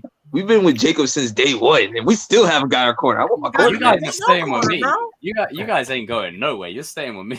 You guys belong to the chosen. But you know, it's just an example of how good like things are now a year later that I can do these sort of things where I can sort of bounce people back and forth between streams. Like the Chosen verse is so expansive now. And it's great, you know, it's great. It'll be very interesting to see the dynamic that you bring, Christian, over there as well, with just how, because like there's different people have different energies and different kind of, you know, vibrations in the way they communicate. It's just going to be fun to see, you know. It'll be fun. It's going to be great. All right. Looking forward to that. Damn right, it's going to be great. And I mean, speaking of just adding on to the mix, my man is rocking a tank top just like me. Oh, this little guy. Where the bro? You been what's been going on over here? Making games? By any chance? Growing out the hair? Oh snap! Is that a ring, sir? He's married. Summer He's TCP. married. You married, son? Hey, is it just me or has he got Miguel hair? You trying to be Miguel now? Motherfucker? Yeah, married. Hey, Hold up. hey, no, Got the put Mitch camera hair. back on me. Put it back on me. We got a full house, baby. Boy, Put it back. boy. Last cameo, I love it. Cameo. How are you, brother? We miss you. Yeah, where the hell? Yeah, you been? TCK, where you been at, you little crap? You know, You talking know to anybody no more? Stay the line, Noah. Oh, you just Big revealed. announcement, bro. Oh! Put the camera back on him, Jacob. Stay the line, sir. We're setting it up. They're setting it up. Oh, bro. Hey, I can already. Hey, you know what? I was saying this the other day. Everyone goes through two voice break changes. You get the one, you know, like when you get from Sorcerer's Stone. Oh, sorry, Philosopher's Stone. Sorry, America. To Chamber of Secrets, and then Harry's like, you know, wait, Mr. Filch, you don't understand. I'm like, whoa, Harry, where'd that voice come from? And then you get to like Half-Blood Order of the Phoenix, and his voice is even deeper. I'm like, whoa. That's you, TCK. I think that voice is starting to get a bit. Boy got married. My boy got married during the summer, dog. No, You don't gotta try to put read. it on TCP. We Store got here the week. normal way. But, so what do you think about the announcement of Christian, you know, crossing over into the Legends, sir?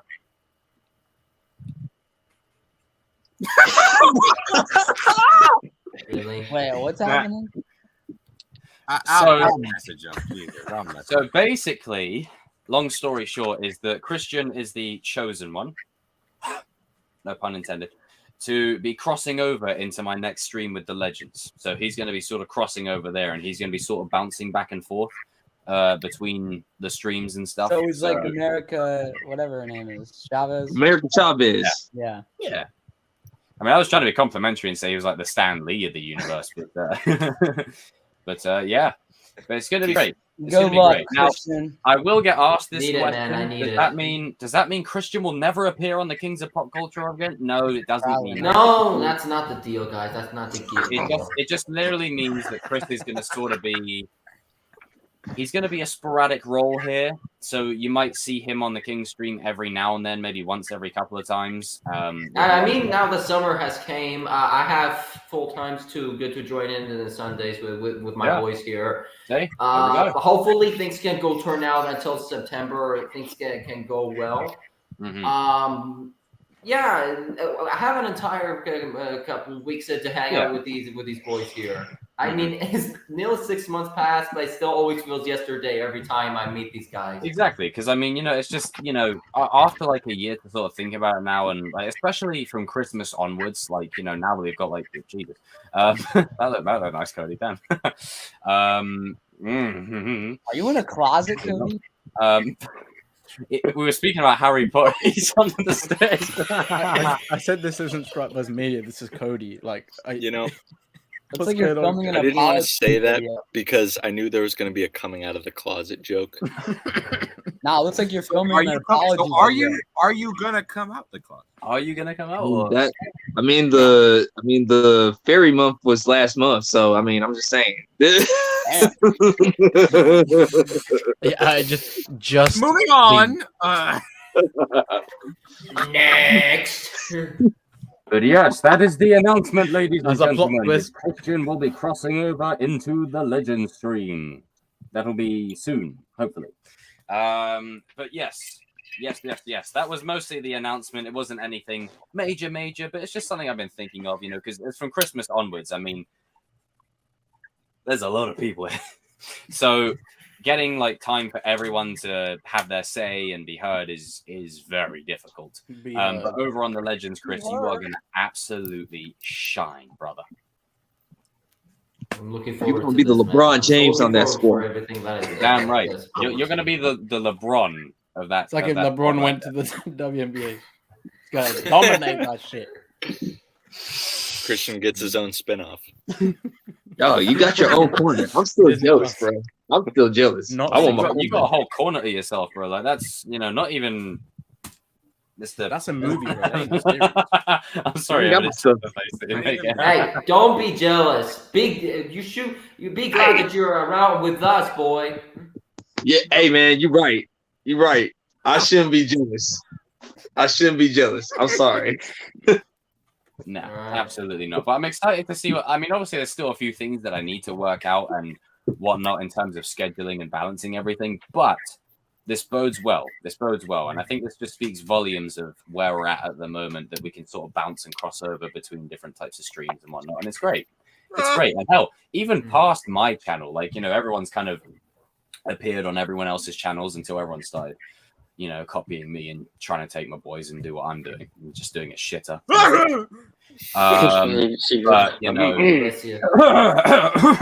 and also, I just want to say, I know we're in the age of diversity and whatnot. I'm just look at this beautiful squad. Crazy kids, weasels, and all that type of stuff. We've got everything here. It's brilliant. I love it.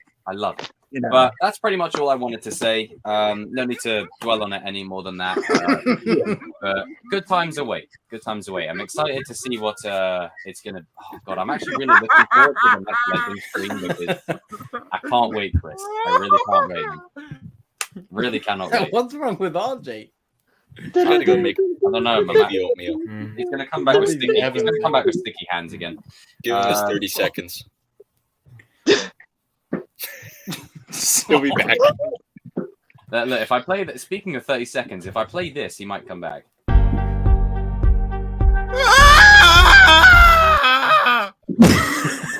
Well, there's no hiding it. That was definitely you, sir. There was the climax. Jesus. Wow, son. Composure. I guess we're done for tonight. Next week, I yeah. guess we're done for the night. The Any only more thing secret is, announcements? and you guys are Volume gonna at hate me. 100 next week, We're guaranteed. 4 minutes away from 3:20. We 3:30. So just fill the time. Jacob, you got any more big announcements? Yeah, Jacob boy. Oh, that was Yeah, Jacob. basically. Jacob, you got any more? You've been hiding from all of us. Hiding some more. No. What we need to be focusing did on have is this guy one down more. here named TCK. Where you been at? Actually, yeah. Hold on a second. I TCK, have one more, explain bro. yourself. King's got a bone What to are pick you with talking you. about? He's at camp. What are you on about? Look, you coming out all different. Like I don't know. You've Wait, actually, TCK, it's Thor week, so it's only fitting you came back. Well, yeah, that is right. Thor week. I've been that- preparing. what did I say? A whole year on. It's I've been come training. full circle. you've been training Training for what? for the supremacy of Thor: Love and Thunder. For this movie. No, what you been training for? Just She said for the like, movie. training the This- mouth, just to get ready to rant about it. Like what Did you exactly? say training the mouth? Yes. He's He's building up his gonna hatred against Thor. Wait, biggest plot twist will be if TCK says he loves his film. I'm that's gonna going be a to big take this plot twist. opportunity to throw it back to a stream that me and Shamoon did a few months back, where there was a theme in the chat of striking. And one of the things that was brought up was... Oh my god, I'm sorry, but that is one of my favorite ever streams, mate. That was so funny. Strike the... Where'd he go? No! Oh, come on. Oh, you can't leave before the end. We're just getting to I the wanted to end, end this man. doing Come a nice little on. cool Oh, pose. come on, TCK, come back. Oh. Well, we got 2 minutes. But essentially, strike the Yaya. That was one of the main Oh comments. god, Tristan, it was Wasn't- your fault. You're in this chat. It was you that started. Yeah, There was Tristan. One of them was strike the meat. Strike the meat. Wasn't it? Excuse me? Yeah. Jacob, should we just get the clip up? Someone wrote Excuse me. I'm gonna pull the clip up just before we end as a final end credit scene. The announcement was the mid credit scene. This is the end credit scene. Hang This on. is funny. Hang on, let me just find it. It was. Oh, how many months ago was it? Actually, I can.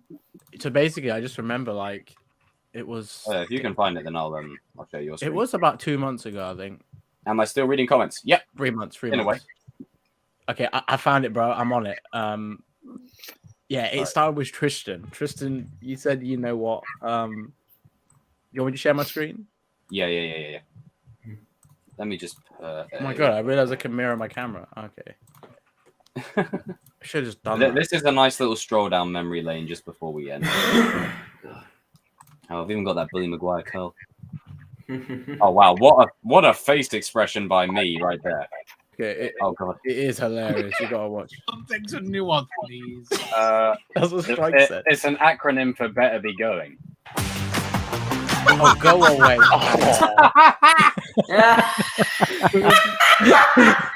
Oh my god! Why did that ad come in?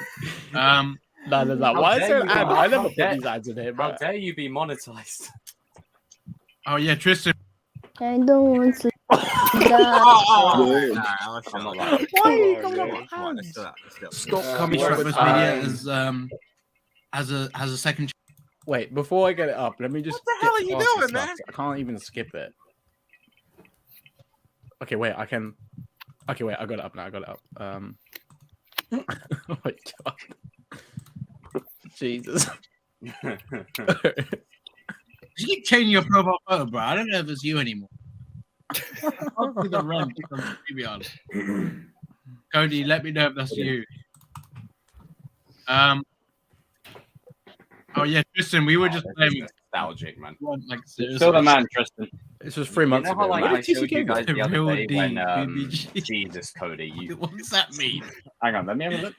Wait, context and nuance, please. We all knew what you meant by that, Cody. It's an acronym for "Better Be Going." I know you poor beautiful baby girl. But you know how like I showed you I reckon he Cleary losing it the other day. means something else. Like this is me and Shamoon.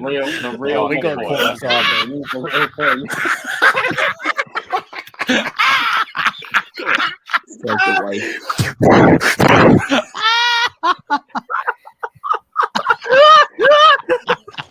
This is the Jake.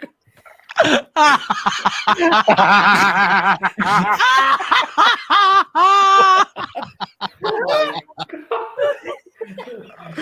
love my job.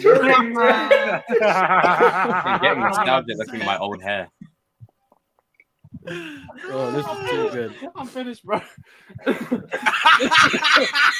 That's what got me. No, I can't Good time. Wow. Damn. Oh my god, that's so funny. It was the randomness of it that it came out of. Oh god, I had a chili burger. I'm supposed to cry. Oh god, you. Oh. The most I've laughed in it. And the thing is, we had all of you guys. We were all messaging each other back and forth at the same time. So Strike didn't even say anything. Well, Well, to be fair, I'm still trying to figure out what Strike said, but it just got wild after that. Oh jeez. I don't know if there's anything else. yeah. There's one more. Strike on billion and oh Jesus Christ. Oh my god. There's one more, I think. Oh, it's the yellow thing, isn't it? Dude, you legitimately almost I've got like chili in my eyes now. Thanks, guys. City boy. Composure. Every time me and Jake do Mercy the stream, Media. this is literally what happens. Oh my god, Rash just joined the stream. He's probably like, what Yeah, the hell is going on? This will never be over. Strike the Strike the mouth. Yeah, freaking RJ said that. Wow. I'm gonna cry. Well, that's right. I did say that. Why would you say that? Oh, you guys are gonna stop because I'm gonna keep laughing. Look at Mercy's comment. Oh fuck off! No, Clear your chakras. strike the yo-yo. Oh, good times. Good times. That's not the real cut. That's not the real. This is the real cut. This is authentic real cut. Yes, it Like is. 3 different things. Christ almighty. But yeah, this is. Oh, Jesus. Well, sorry, Luigi, but it's funny, bro. Shout out to Luigi. But Jacob was like red for a solid like 3 or 4 minutes. dude, I was flipping dying, man. Like it's just the randomness of it. It caught me so off guard. But I think that's it. We've I reached. think we got late entry to the compilation there. I might have to do a bit I of was editing. looking at you the whole time, thinking, is Evan thinking like another one? But shout out to TCK, shout out to Yinko who appeared in today's stream. Shout out to Chris, who will be joining me on the crossover of the century. Damn right, isn't that right? Fuck yeah! And shout out to Evan. He's got a compilation dropping on the 10th. So this right here is probably It's 2 days after Thor Ragnarok. Yeah, just with the music to a minimum. No, bruv, it's going at 100. You know, just you wait and see. Eddie guitar style or Master of Puppets. Nah, it's just gonna be rock hard Metallica at 100. Master of Puppets. Master of Puppets, baby. King Crease. Everyone raise a toast to this man in the comment section for assembling another badass list. Well done, sir. Well done. What the hell? Wait, I didn't even See, I was so fast. I didn't even change that. King just literally disappeared from the. Yeah, I was so fast the camera couldn't even catch up with me. See, No, it was on you, but then you disappeared from the lobby, and then it went back to. I know. I'm so used to it. The fuck, Jesus. That was a mindfuck. But yeah, raise a toast to the man himself. King Shark is a what? Marvel Memories is going good. We're gonna dive into Iron Man 2. That's the next one, baby. That's the next one. Oh, I can't wait for that one. I love that one. Everything is basically going based off a release date. I'm doing one. A highly underrated movie. And we raise a toast to Strike First Media, my fellow youngling slayer. We both got sabers to boot, and we'll be plotting our next move soon. Isn't that right, brother? When we meet up. Damn Better right. watch out. Closet. And also, if you haven't, make sure you go and head on over to his channel. He's borderline on 7K now, aren't you? So close. Getting close, slowly but surely. Almost there. Nearly there. Raise a toast to the UK Miggy. Yeah, you better raise a toast so it doesn't come through there. Oh, I felt that from here. Damn. Yes, sip it all in. Sip it all. There's actually none left. It's Boy. just boy. absolutely nothing. Need a little top up. One boy.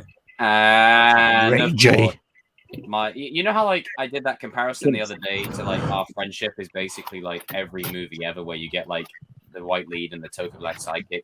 Like that's basically The token friend. But he's more than a token friend. He's token family. Yes. Yes, Sus Moon. I didn't know token family was such a. That's possible. That's a new trend. Damn. Brother from another mother. But shout out to you, RJ, sir. And just for old time's sake, we're a year on. That's it. Get your final dance, and I'm going to get the hat back on. And now I've got a... Damn. I guess we'll end on this. The roll cut. Dark Knight Rises coming soon, next Sunday. Going out in this cool vibe. I gotta put this on. Santa baby, I'm going to the dark side tonight and fearing young lanes. Sam Raimi. This is how we do it. It's just the Kings. The music, take it to the candy shop. Do. That's Oh not my God. because I'll get copyrighted. Ah! thing. Every second, I have to deal with this. These children. I deal with. Hell. Oh, Family. Remember, Thing that I deal with. Good night, one and all. Thank you.